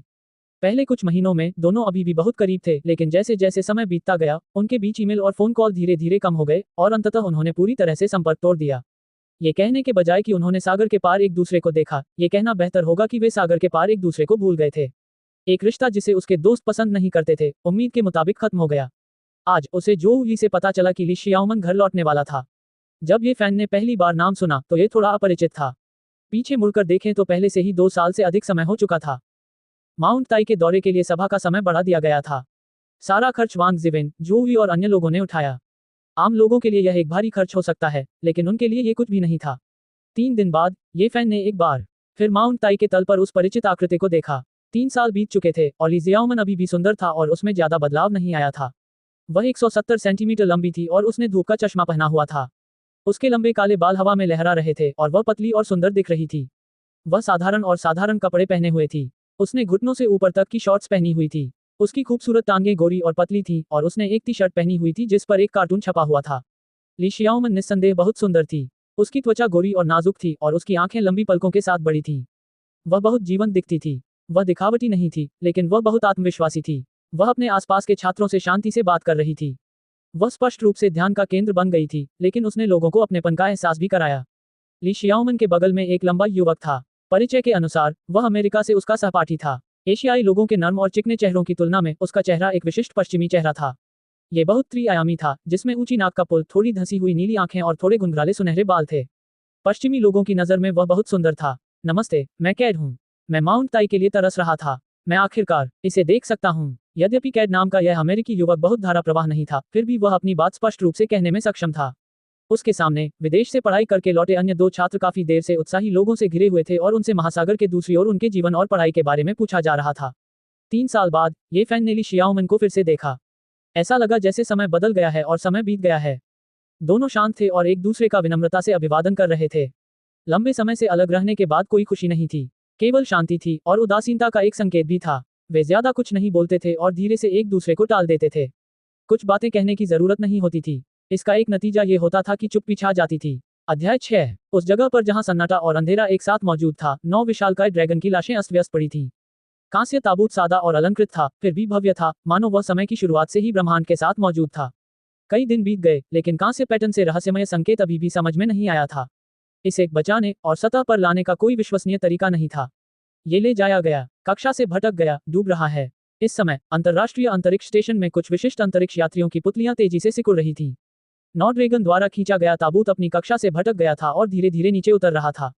माउंट ताई बहुत ऊंचा, भारी और भव्य था। इसे 5 महान पर्वतों में सबसे ऊंचा माना जाता था और इसे दुनिया का नंबर 1 पर्वत माना जाता था। प्राचीन काल से ही माउंट ताई एक पवित्र प्रतीक रहा है। यह मध्य मैदानों के सबसे पूर्वी भाग में स्थित था, जो पीली नदी और वेन नदी से घिरा हुआ था। प्राचीन काल में इसे वह स्थान माना जाता था जहां सूर्य का जन्म हुआ था और सभी जीवित चीजें विकसित हुई थीं। कोई पर्वत इससे बड़ा नहीं है और इतिहास इससे बड़ा नहीं है। माउंट ताई बहुत ही भव्य था और इसका इतिहास बहुत समृद्ध था, जिसका इतिहास 3 शासकों और 5 सम्राटों के युग से जुड़ा हुआ है। ये देवताओं के करीब की जगह थी। स्वर्ग तक पहुंचना बहुत कठिन है। देवताओं को बलि चढ़ाने के लिए माउंट ताई पर एक समारोह आयोजित किया जा रहा है। किंग के प्रथम सम्राट, जिन्होंने पूरे विश्व पर अपना प्रभुत्व स्थापित किया था, तथा हान के सम्राट वु, जो महान प्रतिभा और साहसिक दूरदर्शिता के धनी थे, दोनों ने माउंट ताई पर एक अभूतपूर्व समारोह आयोजित किया था। और उससे पहले प्राचीन समय में माउंट ताई पर 72 सम्राट पूजा करते थे। प्री-किन राजवंश की प्राचीन पुस्तक गुवानजीक में दर्ज है। अतीत में हुआई कबीले ने माउंट ताई जेन यूनियन को पवित्र किया, फुक्सी ने माउंट ताई जेन यूनियन को पवित्र किया, शेनोंग ने माउंट ताई जेन यूनियन को पवित्र किया, येलो एम्परर ने माउंट ताई जेन यूनियन को पवित्र किया, याओ ने माउंट ताई जेन यूनियन को पवित्र किया, यू ने माउंट ताई को पवित्र किया। आदिकाल के दौरान अनेक संत सम्राटों और प्राचीन सम्राटों ने बिना किसी अपवाद के यहाँ अपने अनुष्ठान करने का चयन किया था, जिसके कारण माउंट ताई धुंध की परतों में लिपटा रहता था और एक असीम रहस्यमय आभा उत्सर्जित करता था। वसंत और शरद ऋतु के दौरान ऋषि कांग एक बार प्राचीन महान स्वर्गारोहण समारोह के अवशेषों की तलाश में माउंट ताई की यात्रा पर गए थे, लेकिन दुर्भाग्य से उन्हें कुछ भी नहीं मिला। जब उनके शिष्यों ने उनसे इसके बारे में पूछा तो वे जवाब नहीं दे सके। बाद की पीढ़ियों ने कुछ खोजें की। चीन गणराज्य के 20वें वर्ष में जनरल मा होन्कुई अपने सैनिकों का नेतृत्व कर रहे थे और माउंट ताई के तल पर तैनात थे। संयोग से उन्हें एक 5 रंग की मिट्टी की वेदी मिली जिसके अंदर जेड स्क्रॉल के 2 सेट थे। स्क्रॉल को पत्थर की मिट्टी और सुनहरी रस्सी से सील कर दिया गया था और जमीन के नीचे छिपा दिया गया था। किन पूर्व और प्राचीन काल में यह आज भी एक रहस्य है कि सभी प्राचीन सम्राटों ने यहाँ पवित्रीकरण क्यों किया। शायद ये कभी हल नहीं हो पाएगा। ये फान और अन्य लोगों ने होटल में एक रात आराम किया। अगले दिन वे माउंट ताई पर चढ़ने लगे। समूह के कई लोगों के लिए माउंट ताई पर चढ़ना पहली बार था। यहाँ आने पर ही वे पहाड़ की भव्यता और भव्यता को महसूस कर पाए। पहाड़ सीढ़ीदार भूगर्भीय संरचनाओं की 3 परतों में विभाजित था। ये दक्षिण की ओर मुख करके स्वर्ग की ओर जाने वाली सीढ़ी की तरह था।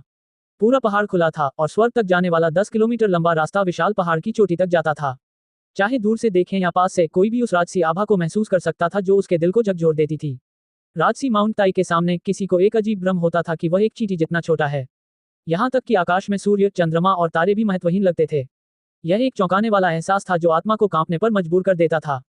जब टूर गाइड प्राचीन काल की विभिन्न चीजों के बारे में बात करते थे तो लोगों की कल्पनाएं बेकाबू हो जाती थीं। मनुष्य हमेशा अज्ञात और रहस्यमय चीजों की चाहत से भरा रहता था। ली शियाओमन और कैद साथ साथ चलते रहे, लगातार अनुवाद करते रहे और उसे समझाते रहे। इससे अमेरिकी युवक माउंट ताई के बारे में और अधिक उत्सुक हो गया और वह लगातार सवाल पूछता रहा। लियू युंजी ने ये फैन को चंचलता से देखा, फिर अपने सामने खड़े 2 लोगों को देखा। हालांकि उसके स्पष्ट इरादे को ये फैन ने अनदेखा कर दिया, उसने कुछ भी नहीं कहा। इससे वह बहुत निराश हो गया। वास्तव में ये फैन ने उस पर बिल्कुल भी ध्यान नहीं दिया। वह स्वाभाविक रूप से बहुत शांत था। ये फैन ने पहले ही पीले सम्राट के आंतरिक कैनन को पढ़ना समाप्त कर लिया था। जब उसने सोचा कि प्राचीन ऋषि यहाँ कैसे पूजा करते थे तो उसके मन में अचानक एक बेतुका विचार आया। क्या ये सच में हो सकता है कि वहाँ कोई खोई हुई प्राचीन सभ्यता थी? यदि ऐसा है तो उस काल में माउंट ताई निस्संदेह एक पवित्र भूमि थी। हालांकि उसने तुरंत अपना सिर हिला दिया। उसे लगा कि वह हाल ही में इतना ऊब गया था कि ऐसा बेतुका विचार उसके मन में नहीं आया। माउंट ताई प्राचीन देवदार के पेड़ों से भरा हुआ था और इसमें कई झरने और झरने बहते थे।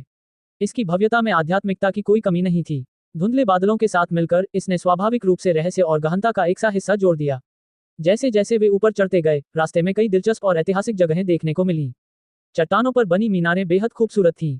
बलि भूमि से लेकर दाई मंदिर के पीछे स्वर्ग सील करने वाले जैद सम्राट शिखर तक इसने एक धुरी बनाई जो पाताल लोक से लेकर मानव जगत से स्वर्ग तक 10 किलोमीटर तक फैली हुई थी। शाम को भीड़ आखिरकार माउंट ताई की चोटी, जैद सम्राट चोटी पर पहुंच गई। नीचे हजारों पहाड़ों और दूर से बहती पीली नदी को देखते हुए उन्हें तुरंत कन्फ्यूशियस के माउंट ताई पर चढ़ो और दुनिया को नीचे देखो का सही अर्थ समझ में आ गया। जब आप शिखर पर पहुंचेंगे तो आप सभी पहाड़ों को नीचे देखेंगे। कविता के ऋषि ने भी ऐसी ही एक उत्कृष्ट कृति छोड़ी थी। इस समय सूर्य पश्चिम में अस्त हो रहा था। बादलों की चोटियों पर चमकदार सोने की परत चढ़ी हुई थी जो दुर्लभ खजानों की चमक से जगमगा रही थी।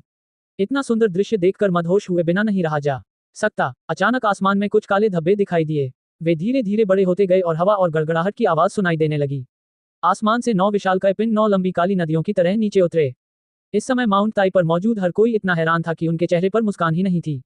वे एक दूसरे को आश्चर्य से देखने लगे। वे वास्तव में 9 विशाल ड्रैगन शव थे जो एक प्राचीन कांस्य ताबूत को माउंट ताई की चोटी की ओर खींच रहे थे। ड्रैगन एक पौराणिक अस्तित्व देवताओं के साथ साथ खड़े थे और प्रकृति के नियमों से ऊपर थे। हालांकि विज्ञान के विकास के साथ कौन अब भी विश्वास करेगा कि ड्रैगन वास्तव में अस्तित्व में थे। पहाड़ पर मौजूद पर्यटक इतने सदमे में थे कि उनकी सांसें रुक गईं और वे चिल्लाना भी भूल गए। थोड़ी देर की खामोशी के बाद माउंट ताई उबल पड़ा। सभी लोग घबरा कर भाग गए और विशाल ड्रैगन लाशों से बचने के लिए सभी दिशाओं में भागने लगे। यह एक चौंकाने वाला दृश्य था। रक्तलाल सूर्यास्त के तहत 9 ड्रैगन एक ताबूत को खींचते हुए माउंट ताई पर उतरे। भयभीत चीखें और असहाय चीखें गूंजने लगी जब हर कोई भाग गया। ताबूत को खींच रहे 9 ड्रैगन बहुत तेजी से नीचे नहीं गिरे, लेकिन जब वह नीचे गिरा तब भी उसने माउंट ताई की चोटी को भारी रूप से हिला दिया। बूम! 9 विशाल वस्तुएं 9 पर्वत श्रृंखलाओं की तरह गिरी, जिससे ज़ेड एम्परर पीक हिल गया और एक बड़ी दरार दिखाई देने लगी। मिट्टी और पत्थर हर जगह उड़ गए और धूल और रेत हवा में भर गई। प्राचीन कांस्य ताबूत भी माउंट ताई की चोटी पर क्लैंक ध्वनि के साथ टूटकर गिर गया। पहाड़ ऐसे हिल गया मानो भूकंप आ गया हो। पहाड़ से कई चट्टानें लुढ़क कर नीचे गिर रही थी, जिससे ऐसी गड़गड़ाहट की आवाज आ रही थी मानो हजारों घोड़े और सैनिक सर पर दौड़ रहे हों। बहुत से लोग प्रभावित हुए। पहाड़ की चट्टानों से वे बुरी तरह घायल हो गए और पहाड़ से नीचे गिर गए। हर जगह डर की चीखें गूंज उठी। कंपन रुक गया और पहाड़ जल्दी ही शांत हो गया। हालांकि माउंट ताई पहले से ही अराजकता में था। भागते समय कई लोग गिर गए। यह एक बेहद अराजक दृश्य था। कई लोगों के सिर से खून बह रहा था और वे डर के मारे पहाड़ से नीचे भाग रहे थे। 9 विशाल ड्रैगन शव जो 100 मीटर से अधिक लंबे थे। उनके शरीर का अधिकांश हिस्सा चुपचाप पहाड़ की चोटी पर पड़ा था, जबकि उनके शरीर का बाकी आधा हिस्सा चट्टान से नीचे लटक रहा था। वे एक काली स्टील की दीवार की तरह थे जो शक्ति की चौंकाने वाली भावना से भरे हुए थे और आंखों के लिए बेहद प्रभावशाली थे। माउंट ताई की ज़ेड एम्परर चोटी टूट गई थी और जमीन पर कई भयानक दरारें पड़ गई थी। 20 मीटर लंबा कांस्य ताबूत सादा और अलंकृत था। उस पर कुछ अस्पष्ट प्राचीन पैटर्न थे जो समय के उतार चढ़ाव से भरे थे। उसके चारों ओर एक रहस्यमय आभा घूम रही थी। अध्याय 7। सब कुछ अचानक हुआ था। उनके सामने जो कुछ भी था वह सबकी कल्पना से परे था। यह हर कोई इस पर विश्वास नहीं कर सका। हालांकि 9 ड्रैगन लाशें और कांस्य ताबूत उनके सामने थे। लोहे जैसा सच उनके सामने था। ये सब सामान्य बुद्धि के विरुद्ध था और सभी की समझ को नष्ट कर दिया। सभी के विचारों पर इसका गहरा असर पड़ा। अभी अभी मची अफरा तफरी के दौरान ये फैन का समूह भागा नहीं। ज़ेड सम्राट पीक के शांत होने तक सभी लोग एक साथ इकट्ठे हुए। हालांकि सभी लोग जमीन पर गिर गए थे, लेकिन कोई बड़ी हताहत नहीं हुई। केवल कुछ लोगों के हाथ में चोटें आई थीं। इस समय उनके चेहरे पर सदमा साफ झलक रहा था। उनके सामने जो अविश्वसनीय दृश्य था उसे वे जीवन भर नहीं भूल पाएंगे। उनके सामने 9 विशाल ड्रैगन की लाशें चुपचाप पड़ी थीं। वह विशाल कांस्य ताबूत वास्तव में एक दृश्य झटका था। ये सब बहुत चौंकाने वाला और रहस्यमय था। हर कोई अवाक था। उनके दिलों में उथल पुथल मची हुई थी। उनके चेहरे सदमे, घबराहट, डर और दूसरी भावनाओं से भरे हुए थे। उनके लिए शांत होना मुश्किल था। काफी देर बाद लिंजिया ने धीमी आवाज में कहा, चलो जल्दी से पहाड़ से नीचे उतरें। सभी ने सिर हिलाया। उन्हें लगा कि उन्हें तुरंत यहाँ से चले जाना चाहिए। कोई भी एक पल भी यहाँ रुकने को तैयार नहीं था। ज़ेड एम्परर पीक पर माहौल बहुत ही डरावना था। यहाँ 9 ड्रैगन लाशें कांस्य ताबूत को क्यों खींच रही थी? वे माउंट ताई पर क्यों उतरे? हालांकि सच्चाई उनके सामने थी, फिर भी उनके लिए इसे स्वीकार करना मुश्किल था। वे बेहद असहज महसूस कर रहे थे। खूनी सूर्यास्त के नीचे ज़ेड एम्परर पीक तबाही का मंजर था। कांस्य ताबूत के आसपास का क्षेत्र सबसे ज्यादा क्षतिग्रस्त था। वहां एक बहुत बड़ा गड्ढा टूट गया था। इसके चारों ओर दरारें 1 या 2 मीटर चौड़ी थीं, जो मकड़ी के जाले की तरह सभी दिशाओं में फैल रही थीं। दरारों में से एक रेंगते हुए सेंटीपीड की तरह थी, जो ये फैन के समूह के पैरों तक फैली हुई थी। सौभाग्य से दरार का अंत हथेली की चौड़ाई से भी कम था, इसलिए इसने कोई गड्ढा नहीं बनाया। जैसे ही सभी लोग जाने वाले थे, ली शियाओमन ने आगे की ओर इशारा करते हुए पूछा, वह क्या है? दरार वाली जमीन के नीचे ज़ेड स्लिप का आधा हिस्सा दिखाई दे रहा था, जो डूबते सूरज की रोशनी को परावर्तित कर रहा था। हालांकि सभी लोग थोड़े डरे हुए थे, फिर भी वे कुछ कदम आगे बढ़े। उन्होंने 1 मीटर चौड़ी दरार के नीचे एक गोल वेदी का कोना देखा। उस पर ज़ेड स्लिप का टूटा हुआ आधा हिस्सा प्रदर्शित था, जो ज़ेड बुक जैसा आकार का था। ये कैसे हो सकता है? क्या वहां नीचे कुछ दबा हुआ है? गोल वेदी बड़ी नहीं थी। ये सादा और अलंकृत नहीं थी। ये 5 अलग अलग रंगों की अजीब मिट्टी से बनी थी। ये समय की आभा से भरी हुई थी। यह अज्ञात था कि यह कब से अस्तित्व में थी। देखो, आगे और भी कुछ है। सामने खड़े वांग जिवेन ने चौंकते हुए कहा, जब उसने आगे की चौड़ी दरार की ओर इशारा किया। 2 मीटर चौड़ी दरार के नीचे एक 5 रंग की मिट्टी की वेदी भी थी। गोल वेदी पहले ही टूट चुकी थी और अंदर सीलबंद एक जेड प्लेट दिखाई दी। उस पर कई जटिल अक्षर और प्रतीक उकेरे गए थे, लेकिन कोई भी उन्हें पहचान नहीं सका। इस समय सभी के चेहरे पर हैरानी के भाव थे। उसी क्षण उन्हें दो शब्द तीर्थ यात्रा याद आ गए। ये बहुत संभव था कि यह प्राचीन काल में स्वर्ग में बलि चढ़ाने के लिए इस्तेमाल की जाने वाली वेदी थी। जेड पुस्तिका को 5 रंगों वाली गोल वेदी के भीतर सील कर दिया गया था। ये पूर्वी हान राजवंश के दौरान बांगगू के व्हाइट टाइगर टोंगई में वर्णित वर्णन के समान था। इसे दर्ज किया गया था। कभी कभी इसे सोने की मिट्टी और चांदी की रस्सियों से सील किया जाता है, कभी कभी इसे पत्थर की मिट्टी और सोने की रस्सियों से बनाया जाता है। मोहर की मोहर पश्चिमी हान राजवंश के महान इतिहासकार सिमाकियान के अभिलेखों में भी उड़ते हुए नायक, स्वर्णिम मिट्टी और पत्थर का अभिलेख है। कुछ ही पलों में सभी लोग ये देखकर चौंक गए कि उनके चारों ओर बड़ी दरारों के नीचे ऐसी 5 रंग की वेदियां थीं। वास्तव में उनमें से काफी संख्या में थी और वास्तव में उनमें से दर्जनों थी। हर 5 रंग की मिट्टी की वेदियां बहुत ही सरल और अलंकृत नहीं थी। उन पर समय के निशान उकेरे गए थे और एक नजर में कोई भी बता सकता था कि वे अनगिनत सालों से अस्तित्व में हैं। 5 रंग की मिट्टी की वेदियां या तो जेड प्लेटों से सील की गई थी या पत्थर की प्लेटों से सील की गई थी और उन पर प्राचीन प्रतीक उकेरे गए थे जिन्हें पहचानना मुश्किल था। हर कोई गहरे सदमे में था। उन्हें लगा कि ड्रैगन की लाशों और कांसे के ताबूत के बीच कुछ संबंध हो सकता है। ये फान को अजीब प्राचीन पुस्तकें पढ़ना पसंद था, इसलिए वह तीर्थयात्रा समारोह के बारे में दूसरों की तुलना में बहुत अधिक जानता था। उसका दिल अतुलनीय रूप से हिल गया था। क्या ये हो सकता है कि 3 सम्राटों, 5 सम्राटों और 72 राजाओं ने वास्तव में प्राचीन काल में यहाँ तीर्थयात्रा समारोह आयोजित किया था? शायद ये किंवदंती सच थी। अन्यथा इतनी सारी 5 रंगों वाली गोल वेदियां कैसे हो सकती थी? उन पर अंकित अक्षरों को देखकर ऐसा प्रतीत होता है कि उनमें से अधिकांश ओरेकल बोन स्क्रिप्ट थे जो इस अनुमान की पुष्टि करते प्रतीत होते हैं। सभी को तुरंत पीछे हट जाना चाहिए था, लेकिन वे अनजाने में आकर्षित हो गए थे। वे पहले से ही कांस्य ताबूत के चारों ओर चक्कर लगा चुके थे। वे 9 विशाल ड्रैगन लाशों से भयभीत थे, 20 मीटर लंबे प्राचीन कांस्य ताबूत से चौंक गए थे और भूमिगत 5 रंगीन वेदियों से चौंक गए थे। कोई खतरा नहीं लगता, लेकिन ये ड्रैगन लाशें। काफी देर तक चक्कर लगाने के बाद धीरे धीरे उनके दिलों का डर कम हो गया, लेकिन उन्हें अभी भी थोड़ी बेचैनी महसूस हो रही थी। उन्होंने जल्द से जल्द पहाड़ से नीचे उतरने का फैसला किया। देखो, विशाल गड्ढे के बीच में एक विशाल बलि वेदी है। प्राचीन कांस्य ताबूत ने जमीन में एक बड़ा गड्ढा बना दिया। सभी लोग पहले ही विशाल कांस्य ताबूत के दूसरी तरफ मुड़ चुके थे और जब उन्होंने नीचे देखा तो एक बार फिर उनके चेहरे पर हैरानी के भाव उभर आए। गहरे गड्ढे में एक बहुत बड़ी बलि वेदी थी। ये मिट्टी से नहीं बनी थी, बल्कि पूरी तरह से 5 रंगों के पत्थरों से बनी थी। इसने बिना किसी दरार के 20 मीटर लंबे प्राचीन कांस्य ताबूत को मजबूती से सहारा दिया। यह अति विशाल 5 रंगीन पत्थर की वेदी अन्य मिट्टी की वेदियों से स्पष्ट रूप से भिन्न थी। यह जेड सम्राट शिखर के केंद्र में स्थित थी और यह राजसी थी और अन्य मिट्टी की वेदियों से कहीं अधिक बड़ी थी। आसमान से गिरे कांसे के ताबूत का प्रभाव बहुत बड़ा था, लेकिन अप्रत्याशित रूप से इसमें जरा सी भी दरार नहीं आई, न ही कोई नुकसान हुआ। ये कल्पना करना कठिन था कि इसमें किस तरह के अजीबोगरीब पत्थरों का ढेर लगा हुआ था। इस अति विशाल 5 रंगों वाली वेदी पर प्राचीन कांस्य ताबूत के अलावा कई जेड टुकड़े और पत्थर की पट्टियां रखी हुई थीं और ये सभी एक प्राचीन आभा से परिपूर्ण थीं। चाहे वह जेड के टुकड़े हों या पत्थर की पट्टियां, उन सभी पर अत्यंत रहस्यमय प्राचीन अक्षर उकेरे गए थे। वे मिट्टी की वेदियों पर देखे जाने वाले दैवज्ञ अस्थि शिलालेखों से भी अधिक आदिम थे। वे रहस्यमय प्रतीक थे जो लगभग स्वर्ग से आए चित्रों की तरह थे। सुपर बड़े 5 रंग के पत्थर की वेदी पर जेड के टुकड़ों और पत्थर की पट्टियों की एक बड़ी पंक्ति बड़े करीने से ढेर में रखी हुई थी। वे कांस्य ताबूत द्वारा नष्ट नहीं किए गए थे, जो आश्चर्यजनक था। चलो जल्दी से यहाँ से चले जाएं, ये फैन और जो ली ने एक साथ कहा और सभी से चले जाने का आग्रह किया। सभी ने सिर हिलाया। ये जगह वास्तव में उनके लिए लंबे समय तक रहने के लिए उपयुक्त नहीं थी। भले ही वहां अंतहीन रहस्य हो, लेकिन यह ऐसा कुछ नहीं था जिसे वे अभी खोज सकें। बगल में 9 विशाल ड्रैगन लाशों ने उन्हें असहज महसूस कराया और विशाल कांस्य ताबूत ने उन्हें और भी अधिक चिंतित कर दिया। जैसे ही सभी लोग मुड़ने और जाने वाले थे, एक छात्रा चीख पड़ी। उसके पैरों के नीचे एक बड़ा पत्थर लुढ़ककर बड़े गड्ढे में जा गिरा।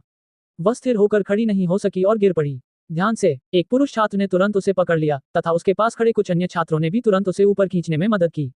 जिस पत्थर पर पैर रखा गया था, वह गड़गड़ाहट की आवाज करता हुआ बड़े गड्ढे में लुढ़क गया। फिर एक धमाके के साथ वह 5 रंगों वाली वेदी से जोर से टकराया। बहुत बड़ी पत्थर की वेदी से तुरंत 5 रंगों वाला प्रभामंडल निकला। सभी को लगा कि उनके शरीर में एक बहुत बड़ी शक्ति छा गई है। उनके पैर ऐसे लग रहे थे जैसे कि वे शीशे से बंधे हुए हों और एक कदम भी चलने में असमर्थ हों। टकराना। 5 रंगों वाली पत्थर की वेदी लगातार हिल रही थी, जिससे जेड सम्राट शिखर भी हिल रहा था। विशाल गड्ढे के किनारे खड़े सभी लोगों को अचानक लगा कि दुनिया घूम रही है, लेकिन वे एक कदम भी आगे नहीं बढ़ पाए। वे सभी हिल गए और विशाल गड्ढे में लुढ़क गए। लोगों का एक समूह 5 रंगों वाली पत्थर की वेदी पर गिर पड़ा। हर कोई डर से भर गया। अध्याय 8। सभी लोग बहुरंगी वेदी पर गिर पड़े और जेड और पत्थर की पट्टियों से बनी प्राचीन पुस्तकों के ढेर को गिरा दिया। एक जोरदार धमाके के साथ वेदी अस्त व्यस्त हो गई। प्राचीन कांस्य ताबूत एक तरफ पड़ा था। उस पर कई हरे तांबे के जंग के दाग थे, लेकिन वे अस्पष्ट कांस्य उत्कीर्णन को कवर नहीं कर सके। वे प्राचीन देवताओं के लग रहे थे और उन सभी पर आंसू के दाग थे। वे एक दूसरे के इतने करीब थे कि वे उन्हें सिर्फ हाथ बढ़ाकर छू सकते थे। इससे सभी को डर लगने लगा और उनकी रीढ़ में ठंडक दौड़ गई। ये बहुरंगी वेदी, जो अनगिनत वर्षों से अस्तित्व में थी, प्राचीन लोगों द्वारा स्वर्ग में बलि चढ़ाने के लिए बनाई गई थी। क्या ऐसा हो सकता है कि वे प्राचीन सम्राट वास्तव में कुछ बुला सकते थे? इस समय सभी को अचानक चारों ओर एक उजाड़ और प्राचीन आभा का एहसास हुआ, जिससे उनकी भावनाएं उमड़ पड़ी। इस समय 9 ड्रैगन लाशें और कांस्य ताबूत उनके सामने पड़े थे। क्या ये सच में हो सकता है कि उन्हें बहुरंगी वेदी द्वारा बुलाया गया था? किंवदंती के अनुसार किन सम्राट हान वू से बहुत पहले प्राचीन 3 शासकों, 5 सम्राटों और 72 राजाओं ने यहाँ एक महान समारोह आयोजित किया था। उन्होंने क्या बुलाया था? बहुरंगी चमक टिमटिमा उठी और बहुरंगी वेदी पर जैड और पत्थर की पटियाएं अचानक पारदर्शी हो गईं। उन पर उत्कीर्ण प्राचीन अक्षर टिमटिमा उठे और एक सौम्य प्रकाश उत्सर्जित करने लगे। सबसे ज्यादा टूटने की आवाज गूंज उठी। जैड और पत्थर के स्लैब के ढेर अचानक टूट गए और फिर प्रकाश की किरणें बाहर निकल आईं। उन पर उकेरे गए प्राचीन अक्षर अपने आप में जीवंत लग रहे थे, क्योंकि वे सभी बाहर निकल आए और हवा में तैरने लगे। कौन? अधिक से अधिक प्राचीन अक्षर चमकने लगे और हवा में तैरने लगे। इसके तुरंत बाद वे जेड ब्लॉक और पत्थर की पटियाएं हवा के झोंके में राख में बदल गईं। जेड ब्लॉक और पत्थर की पटियाओं पर उकेरे गए सभी प्राचीन अक्षर अपनी बेड़ियों से मुक्त हो गए। प्राचीन कांस्य ताबूत के ऊपर विशाल गड्ढे के चारों ओर हजारों प्राचीन अक्षर चमक रहे थे। वे पूरी तरह से पिघले हुए लोहे से बने हुए लग रहे थे और उनमें धातु की चमक और बनावट थी। सबसे ज्यादा टूटने की आवाज फिर से गूंजी। पास की छोटी बहुरंगी वेदियां भी प्राचीन अक्षरों से चमक उठी और हवा में तैरने लगी। ऐसा लग रहा था जैसे कांस्य ताबूत के चारों ओर तारे टिमटिमा रहे हों, जो रक्त लाल सूर्यास्त के नीचे और भी रहस्यमय लग रहे थे। जेड एम्परर पीक पर कुछ और लोग भी थे जो कुछ समय पहले अराजकता के दौरान पहाड़ से नीचे नहीं भागे थे। लेकिन इस समय ये फैन और अन्य लोगों को विशाल गड्ढे में गिरते हुए और ऐसा अजीब दृश्य देखकर वे सभी घबरा गए और पहाड़ से नीचे भाग गए। अफरा तफरी के बीच कुछ लोग गिर पड़े। दर्द की चीखें और मदद की गुहार लगातार गूंज रही थी। उसी समय आकाश में चमकते प्राचीन अक्षर एक साथ इकट्ठे हुए, धीरे धीरे एक विशाल 8 त्रिग्राम का निर्माण किया। एक रहस्यमय शक्ति बाहर कंपनित हुई।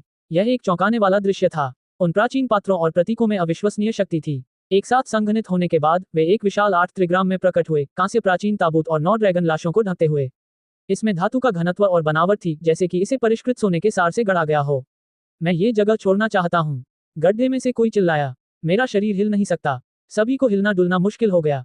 उनके दिलों में डर बढ़ गया, लेकिन वे कुछ भी नहीं बदल सकते थे। वह है इस समय 8 त्रिग्रामों के मध्य में हवा में एक ताई ची आरेख दिखाई दिया, जिसमें 2 यिन और यांग मछलियां एक दूसरे को गले लगा रही थीं। विज्ञान और प्रौद्योगिकी के इस आधुनिक युग में भी प्राचीन ताई ची आरेख का गहन अर्थ अभी तक समझा नहीं जा सका है। किसी ने एक बार खगोलीय मापदंडों का उपयोग करके तारों और 8 त्रिग्रामों के बीच के संबंध के आधार पर तारों की कक्षीय गति की गणना की थी। और आधुनिक कंप्यूटर बाइनरी सिस्टम के संस्थापक भी ताई ची आरेख का अध्ययन करने और एक ही झटके में सफल होने के बाद बहुत प्रेरित हुए थे। प्राचीन ताई ची आरेख आज भी लोगों के लिए एक आकर्षक रहस्य है। इसे कैसे बनाया गया, इसका उपयोग क्या था और इसे बनाने का उद्देश्य क्या था? अब तक केवल किंवदंतियां और गलत अनुमान ही थे, लेकिन कोई निर्णायक सबूत नहीं था। इस समय ये फैन और अन्य लोगों ने ताई ची आरेख का एक प्रमुख अज्ञात कार्य देखा। ये वास्तव में स्थान और समय से संबंधित था। विशाल ताई ची आरेख के चारों ओर अंतरिक्ष विकृत था और प्रकाश धुंधला था।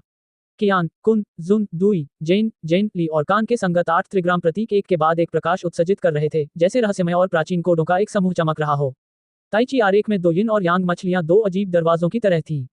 वे लगातार कांपते रहते थे और धीरे धीरे एक दरार खोलते थे, मानो वे दूर और अज्ञात तारों वाले आकाश से जुड़े हों। चमक चमकती रही और 8 त्रिग्रामों के 8 प्रतीक टिमटिमाते रहे। अंत में कई बार एक जटिल क्रम में बदलने के बाद वे सभी एक ही समय में चमक उठे, जिससे एक चमकदार रोशनी निकली। बूम! एक मंद कंपन के साथ ताई ची आरेख के केंद्र में 2 यिन और यांग मछलियां धीरे धीरे खुल गईं। इस प्रक्रिया के दौरान समय समय पर तारों की रोशनी चमकती थी और यहां तक कि एक प्राचीन तारों वाला आकाशपथ भी देखा जा सकता था। अंत में यिन और यांग मछलियां पूरी तरह से एक दरवाजे की तरह खुल गईं, जिससे एक रहस्यमय और विशाल मार्ग दिखाई दिया। यह अज्ञात था कि यह कहां जाता है, लेकिन अंदर बिल्कुल अंधेरा था। उसी समय माउंट ताई की चोटी पर 9 विशाल ड्रैगन लाशें वास्तव में कांप उठी और इस समय तांबे के ताबूत ने भी जोरदार क्लैंक ध्वनि उत्सर्जित की, जो हिंसक रूप से हिल रही थी। ये फैन और अन्य लोग तांबे के ताबूत के बहुत करीब थे। कई लोग इतने सदमे में थे कि वे चिल्लाने लगे और कई छात्राएं तो रो भी पड़ीं। काय करते, मदद करना। इस तरह की स्थिति में सभी लोग खुद को बहुत असहाय महसूस कर रहे थे और कई छात्राएं जोर जोर से रोने लगीं। उसी समय कुछ दृढ़ इच्छाशक्ति वाले लोग उस विशाल प्राचीन कांस्य ताबूत को देखकर चकित रह गए। ताबूत का ढक्कन वास्तव में हिलने से अपनी स्थिति से भटक गया, जिससे प्राचीन ताबूत में एक बड़ा सा छेद दिखाई दिया और एक अजीब सी आभा फैल गई। क्लैंग! तांबे का ताबूत फिर से हिल गया और ताबूत का ढक्कन लगभग गिर गया। एक अज्ञात अदृश्य शक्ति ने सभी को खींच लिया। अगले ही पल सबको लगा कि दुनिया घूम गई है और फिर सब कुछ काला हो गया। सभी लोग तांबे के ताबूत में प्रवेश कर गए थे।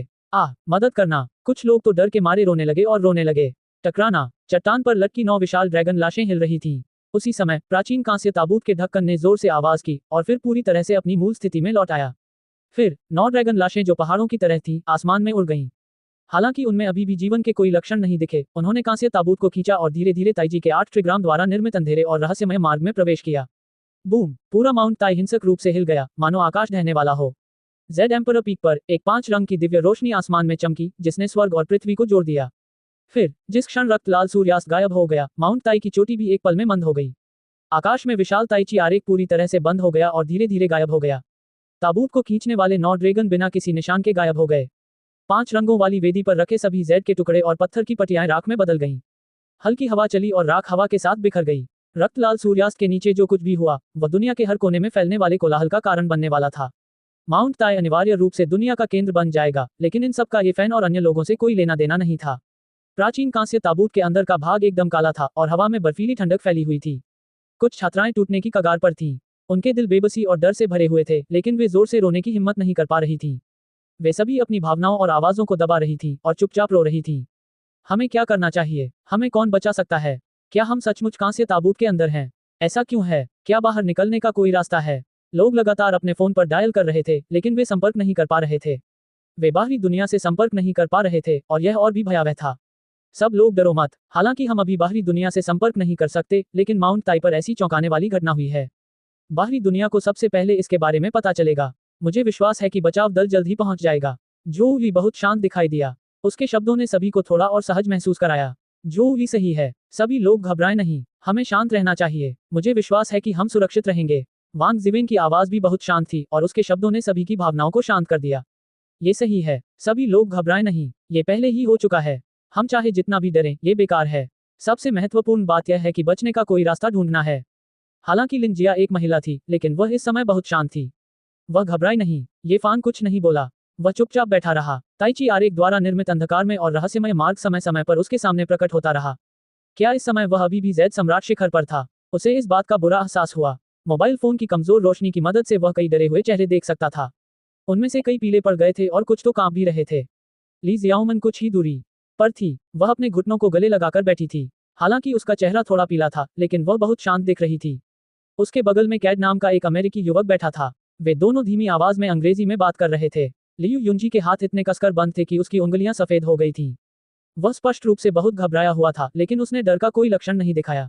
वास्तव में वहां उपस्थित सभी लोग बहुत असहज थे। आखिरकार वे एक प्राचीन कांस्य ताबूत के अंदर थे।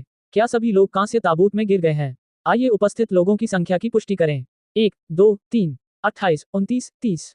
जब वे 30वें व्यक्ति के पास पहुंचे, तो लोगों की संख्या गिनने का काम करने वाले छात्र ने कांपती आवाज में कहा, कैसे हो सकते हैं 30 लोग? कक्षा में कुल 33 छात्र थे। सभा की शुरुआत में 3 लोग विदेश में पढ़ रहे थे और भाग नहीं ले सके। अन्य 5 कुछ विशेष कारणों से भाग नहीं ले सके। लेकिन इस बार जब वे माउंट ताई आए, तो 3 छात्र पहले ही लौट चुके थे, लेकिन बाकी 5 छात्र अभी भी नहीं आ पाए थे। माउंट ताई में कुल 28 लोग पहुंचे थे। अगर ली जियाओमन के अमेरिकी सहपाठी कैड को शामिल किया जाए, तो 29 लोग होने चाहिए। इस समय वहां 30 लोग कैसे हो सकते हैं? इस ठंडे और अंधेरे पुराने ताबूत में इस समय हर किसी के रोंगटे खड़े हो गए। उनकी रीढ़ की हड्डी में ठंडक दौड़ गई। अध्याय 9। कैसे? कोई दूसरा व्यक्ति कैसे हो सकता है? कौन है? प्रश्न पूछने वाले व्यक्ति की आवाज कांप रही थी। सभी मोबाइल फोन की स्क्रीन चमक उठी। हर कोई अपने आसपास खड़े लोगों को डर से देखने लगा। उन्हें डर था कि कहीं कोई अनजान चेहरा उनके सामने न आ जाए। जो लोग एक दूसरे को जानते थे, वे भयभीत होकर इधर उधर देखते हुए एकत्रित होने की पूरी कोशिश कर रहे थे। इस समय सभी ने अंततः पुष्टि कर ली कि वहां वास्तव में एक अतिरिक्त व्यक्ति था, जो पास ही के कोने पर झुका हुआ था। आप कौन हैं? तुम इंसान हो या भूत? रहस्यमयी कांस्य ताबूत में कुछ भी हो सकता था। हर कोई बेहद असहज महसूस कर रहा था। अंधेरे कोने से तेज खांसी की आवाज आई। काली आकृति ने अपना शरीर हिलाया और फिर धीमी और कर्कश आवाज में बोला, भूत। कांसे के ताबूत में कर्कश आवाज गूंज उठी। इस समय सभी को सिर से पैर तक ठंड का एहसास हुआ। उनके बाल खड़े हो गए और हवा में एक अजीब सी ठंड भर गई। सभी को ऐसा लग रहा था जैसे वे बर्फ के तहखाने में गिर गए हों। उनमें से कई डरे हुए थे। कुछ छात्राएं तो कान फाड़ने वाली चीखें भी निकाल रही थीं और जोर जोर से रो रही थीं, लगभग जमीन पर लकवाग्रस्त हो गई थीं। भूत जगह। आवाज थोड़ी कमजोर थी। ऐसा महसूस हो रहा था कि काली आकृति बहुत थक गई थी। उसने खड़े होने की कोशिश करते हुए अपना शरीर हिलाया। क्या भूतिया जगह है? क्या हम कांस्य ताबूत में हैं? कोने में खड़ी काली आकृति धीरे धीरे खड़ी हुई और थोड़ा उलझन भरा सवाल पूछा। उसकी आवाज धीरे धीरे मजबूत होती गई। उस लंबे काले व्यक्ति को खड़ा देखकर कई लोग अनायास ही पीछे हट गए। काली आकृति आगे बढ़ी और बोलना जारी रखा, यह मैं हूं, पैंग बो। रुको, इधर मत आना। सभी ने अपने मोबाइल फोन उठाए और सामने देखने के लिए कमजोर रोशनी का इस्तेमाल किया। ये फैन ने भीड़ को अलग किया, धीरे धीरे आगे बढ़ा और कहा, क्या आप वास्तव में पैंग बो हैं? तुम मेरी आवाज भी नहीं पहचान सकते? अंधेरे में मोबाइल फोन की स्क्रीन चमकी और एक जाना पहचाना सा व्यक्ति मोबाइल फोन पकड़े उनके सामने आया। उसकी मोटी भौहें, बड़ी आंखें और मजबूत शरीर था। पैंग बो यूनिवर्सिटी में ये फैंग का सबसे अच्छा दोस्त था। कुछ निजी मामलों के कारण वह सभा में नहीं आ सका। अब जब वह अचानक सामने आया तो सभी को शक हुआ। मुझे यकीन नहीं होता, पैंग बो तो सभा में आया ही नहीं। तुम कौन हो? पीछे से किसी ने कांपती हुई आवाज में कहा। एक व्यक्ति जिसे यहाँ नहीं होना चाहिए था, वह कांस्य ताबूत में खड़ा था। ये देखकर कई लोगों के सिर में झुनझुनी हुई। बेशक मैं पैंग बो हूँ। क्या आप में से किसी के पास पानी है? मैं प्यास से मर रहा हूँ। काली छाया आगे बढ़ती रही। तुरंत रुक जाओ। सभी अभी भी अविश्वास में थे।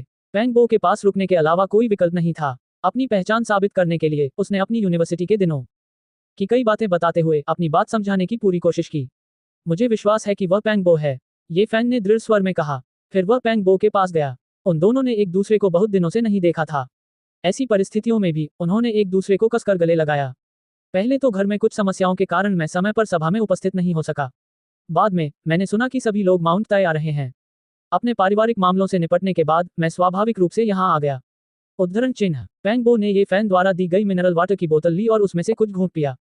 उसके बाद ही उसने तांबे के ताबूत में प्रवेश करने की कहानी सुनाई। जब वह पहुंचा तो सभी लोग पहाड़ पर चढ़ चुके थे। उसने रोपवे के साथ केबल कार ली। आमतौर पर उसे अभी भी भाग्यशाली माना जाता था। 9 ड्रैगन लाशों और कांस्य ताबूत के माउंट ताई पर पहुंचने से पहले वह रोपवे से सुरक्षित रूप से जैद सम्राट पीक पर पहुंच गया। वह भीड़ के साथ पहाड़ से नीचे नहीं भागा। इसके बजाय वह एक बड़े पेड़ से लिपट गया और माउंट ताई के शांत होने तक इंतजार करता रहा। उसे कोई चोट नहीं आई। फिर उसने दूर से ये फैन और अन्य लोगों को विशाल गड्ढे में गिरते हुए देखा।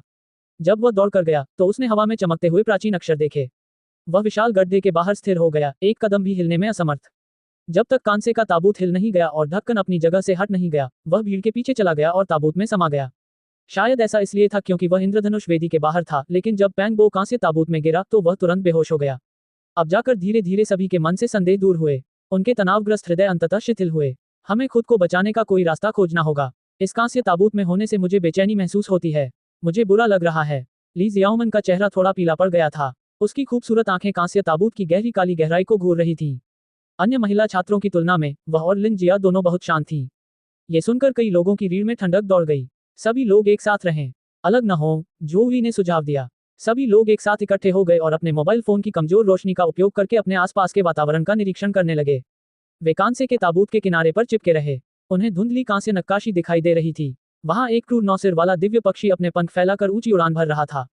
वहां एक विशाल जानवर भी था जिसके पूरे शरीर पर कड़े बाल थे और वह आकाश में दहाड़ रहा था। कांस्य की नक्काशी हरे जंग से ढकी हुई थी। उनमें से कुछ वास्तव में Classic of Mountains and Seas में दर्ज प्राचीन जानवर थे, जैसे ताओटाई, क्यू और बियान। वे विशाल थे और उनके चेहरे क्रूर थे। वे सजीव और भयभीत करने वाले थे। कांसे के ताबूत की भीतरी दीवार पर कुछ देर चलने के बाद भीड़ को कई लोगों की नक्काशी भी मिली। वे प्राचीन लोग और कुछ प्राचीन देवता लग रहे थे। फिर भीड़ को बहुत सारी अजीबोगरीब नक्काशी मिली। वे घनी तरह से पैक की गई थी और सितारों की तरह बिंदीदार थी। यह एक स्टार चार्ट की तरह लग रहा था। कांसे का ताबूत 20 मीटर लंबा और 8 मीटर चौड़ा था। भीड़ ने जो नक्काशी देखी वह सिर्फ उसका एक कोना भर थी। उन्होंने आगे देखना जारी नहीं रखा। इस समय उन्हें लगा कि कांस्य ताबूत की गहराई में कुछ और है। सभी मोबाइल फोन एक साथ उठ खड़े हुए। भीड़ ने हिम्मत जुटाई और कुछ कदम आगे बढ़े। वे कांस्य ताबूत के बीच को स्पष्ट रूप से देख पा रहे थे। अंधेरे में एक धुंधली आयताकार वस्तु थी। ये स्पष्ट था कि यह कोई लाश नहीं थी, नहीं यह कोई जीवित चीज लग रही थी। इससे भीड़ को थोड़ी राहत मिली। वे कुछ कदम आगे बढ़ते रहे। एक ताबूत के अंदर एक ताबूत है। ये वास्तव में एक और कांस्य ताबूत है। अपने सामने वस्तु को स्पष्ट रूप से देखने के बाद कई लोग चौंक गए। बीच में एक और कांस्य ताबूत था। ये 4 मीटर से कम लंबा और 2 मीटर से कम चौड़ा था। ये सादा और नीरस था। इस पर प्राचीन नक्काशी थी। ये हरे कांस्य से ढका हुआ था। इस पर समय की हवा और ठंड उकेरी गई थी। इसे देखकर लोगों की रूह कांप जाती थी। ये ताबूत के अंदर ताबूत नहीं है, यह असली ताबूत है। ये शव को रखने का एक उपकरण है। बाहर का कांस्य ताबूत बाहरी ताबूत कहलाता है। यह एक ताबूत है। जब दोनों को एक साथ रखा जाता है तो इसे ताबूत कहा जाता है। पैंग बो ने उन कुछ लोगों को समझाया जो ताबूत का मतलब नहीं समझते थे। ये सुनकर कि उनके सामने रखे ताबूत के अंदर रखा ताबूत ही लाश को रखने का असली औजार है, कई लोग तुरंत पीछे हट गए। वे बहुत डर गए थे। ऐसे रहस्यमय प्राचीन कांस्य ताबूत में किस तरह के व्यक्ति को दफनाया गया था। सबके दिल घबराहट और भय से भर गए। उनके सामने रखे कांसे के ताबूत की तुलना में पुरातत्व के रहस्य और शाही मकबरे की प्राचीन कब्रें उल्लेख के लायक नहीं थी। वे कुछ भी नहीं थी। 20 मीटर लंबा कांस्य ताबूत किसने देखा था? आकाश से गिरते रहस्यमयी ताबूत को किसने देखा था? 9 ड्रैगन लाशों को एक ताबूत खींचते हुए किसने देखा था? लोगों को ये सोचकर आश्चर्य हुआ कि क्या अंदर दबी लाश किसी इंसान की है। ये कल्पना करना असंभव था कि ताबूत में क्या दफन है। अध्याय 10। कांसे के ताबूत के अंदर का माहौल धीरे धीरे शांत हो गया। अब कोई भी नहीं बोला। सभी लोग डर से भर गए थे और लाशों से भरे ताबूत को घूर रहे थे। हर कोई बहुत घबराया हुआ था। कांसे के ताबूत पर हरे रंग का जंग लगा हुआ था। अंदर किस तरह का व्यक्ति था? ये सब माउंट ताई पर स्थित 5 रंगीन वेदी से संबंधित होना चाहिए। काफी देर बाद सब लोग धीमी आवाज में चर्चा करने लगे। वे जानना चाहते थे कि यह सब क्यों हुआ। इसका संबंध पंचरंगी वेदी से होना चाहिए। ये वही वेदी थी जो 9 ड्रैगन शवों और कांस्य ताबूत को यहाँ लेकर आई थी। उन्होंने जो कुछ भी देखा था वह अकल्पनीय था। इसने सभी की समझ पर गंभीर असर डाला था। 5 रंग वाली वेदी प्राचीन लोगों द्वारा बनाई गई थी और इसे अंतहीन रहस्यमय कहा जा सकता है। ये फान ने कई चीजों के बारे में सोचा। इतिहास में कितने अज्ञात रहस्य छिपे थे। चूंकि कोई खतरनाक घटना नहीं घटी थी, इसलिए सभी लोग धीरे धीरे शांत हो गए और गंभीरता से यह अनुमान लगाने लगे कि आखिर हुआ क्या था। शायद ताबूत को खींचने वाले 9 ड्रैगन को प्राचीन लोगों ने यहाँ बुलाया था। जैसे ही यह कहा गया, किसी ने तुरंत उत्तर दिया, प्राचीन लोग न जाने कितने वर्षों से मरे हुए हैं। मेरा मतलब यह है कि ताबूत को खींचने वाले 9 ड्रैगन देर से आए और अभी दिखाई दिए। ये प्राचीन लोगों की प्रतिक्रिया है।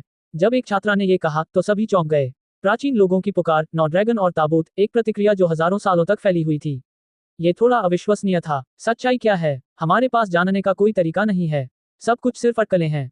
कई संभावनाएं हैं। हाँ, हो सकता है कि ताबूत को खींचने वाले 9 ड्रैगन का प्राचीन लोगों से कोई संबंध न हो और वे स्वयं ही लौट गए हों। क्या आप उन कांस्य उत्कीर्णनों को देखते हैं? उनमें प्राचीन पूर्वज, आदिम देवता हैं और कई उत्कीर्णनों पर आंसू के दाग हैं। ये किसी को भी उदास महसूस कराता है, जैसे कि वे बहुत पहले की कोई कहानी कह रहे हों। शायद ये सच है। ताबूत को खींचने वाले 9 ड्रैगन प्राकृतिक अवरोध को तोड़कर अपने वतन लौट आए। यह एक खूनी अतीत है। उद्धरण चिन्ह। क्या ये संभव है कि प्राचीन लोगों के पास किसी अज्ञात और दूरस्थ स्थान का पता लगाने के लिए वास्तव में कोई अज्ञात तरीका था? 9 ड्रैगन ताबूत को खींचते हुए, अपने वतन लौटते हुए, जीवन में लौटते हुए, हड्डियों को वापस लाते हुए और लाशों को वापस लाते हुए। चर्चा के दौरान सभी का डर कम हो गया और वे तरह तरह की संभावनाओं पर अटकलें लगाने लगे। हालांकि वे अभी भी बीच में रखे कांसे के ताबूत के प्रति पूरी श्रद्धा से भरे हुए थे। किसी ने उसे छुआ तक नहीं, खोला तो दूर की बात थी। मुझे लगता है कि बचाव दल को अब तक माउंट ताई तक पहुंच जाना चाहिए था।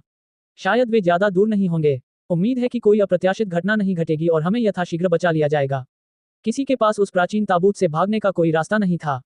कांस्य ताबूत 8 से 9 मीटर ऊंचा था और उसे सील कर दिया गया था। भागने का कोई रास्ता नहीं था। जैसे ही सभी लोग खतरे से जल्दी बाहर निकलने की उम्मीद कर रहे थे, अचानक पीतल का ताबूत जोर से हिलने लगा। सभी अपना संतुलन खो बैठे और डगमगाने लगे। कई लोग सीधे जमीन पर गिर पड़े। क्या हुआ? क्या हुआ? सभी हैरान थे। कुछ छात्राएं तो अपने आसपास के लोगों को कसकर पकड़ते हुए रोने लगीं। क्या बचाव दल आ गया है? क्या वे हमें बचाने आए हैं? चिंता और भय के बीच तांबे का ताबूत और भी अधिक जोर से हिलने लगा। कोई भी स्थिर नहीं रह सका और लगभग सभी लोग ठंडे कांस्य ताबूत के साथ घनिष्ठ संपर्क में आकर जमीन पर गिर पड़े।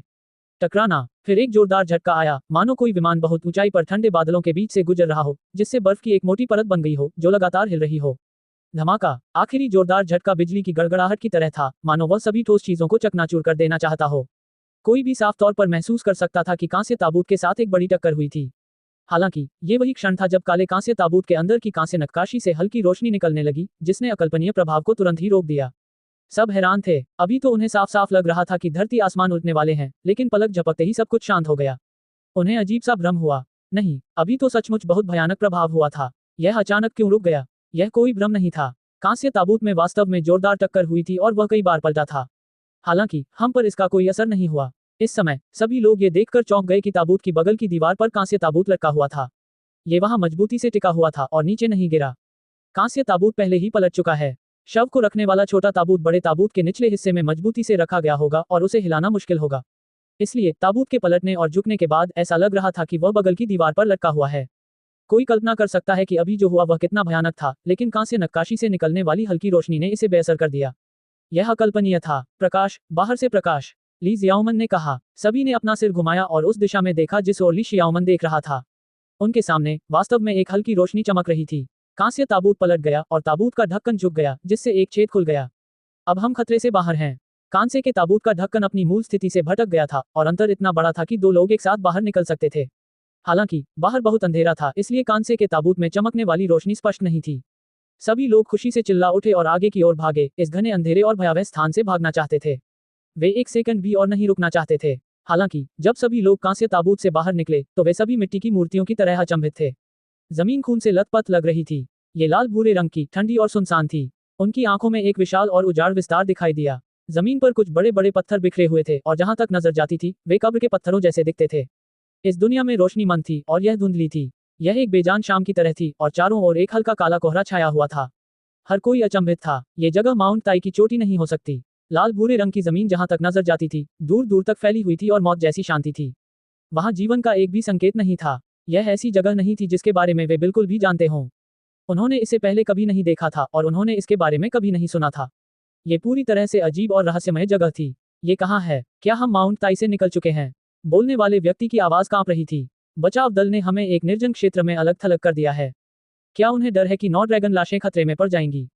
जिस छात्र ने ये शब्द कहे थे, वह खुद को भी आश्वस्त नहीं कर पाया था। हर किसी को एक बुरा पूर्वाभास था, मानो उनके साथ कुछ बहुत बुरा होने वाला था। इस समय बहुत से लोग एक साथ फोन करके कॉल कर रहे थे, लेकिन बात करना असंभव था। सिग्नल बिल्कुल भी नहीं था। यह माउंट ताई नहीं है। हम कहाँ हैं? कई लोगों के चेहरे पर घबराहट के भाव थे। भागने के बाद कोई खुशी नहीं थी, केवल डर था। कांसे के ताबूत में बंद होने से लेकर फिर से बाहर निकलने तक सिर्फ एक चौथाई घंटा ही बीता था। लेकिन उनके सामने का नजारा पूरी तरह बदल चुका था। हजारों पहाड़ों को देखने वाला भव्य और आलीशान माउंट ताई गायब हो चुका था। उनके सामने बजरी से ढका एक असीम रेगिस्तान था। ये फैन चुपचाप ये सब देख रहा था। बुरा पूर्वाभास सच हो गया था। जब उसने ताइची के 8 त्रिग्रामों को माउंट ताई पर संघनित होते और एक अंधेरे और विशाल मार्ग का निर्माण करते देखा तो उसे बुरा लगा। हालांकि उसने नौ ड्रैगन को ताबूत को खींचकर उस रास्ते में ले जाते नहीं देखा जो किसी अनजान इलाके की ओर जाता था, लेकिन इस समय उसे ज्यादा सोचने की जरूरत नहीं थी। उसके सामने का दृश्य ही सब कुछ समझाने के लिए काफी था। यह माउंट ताई नहीं था और ये लंबे समय तक पृथ्वी पर भी नहीं था।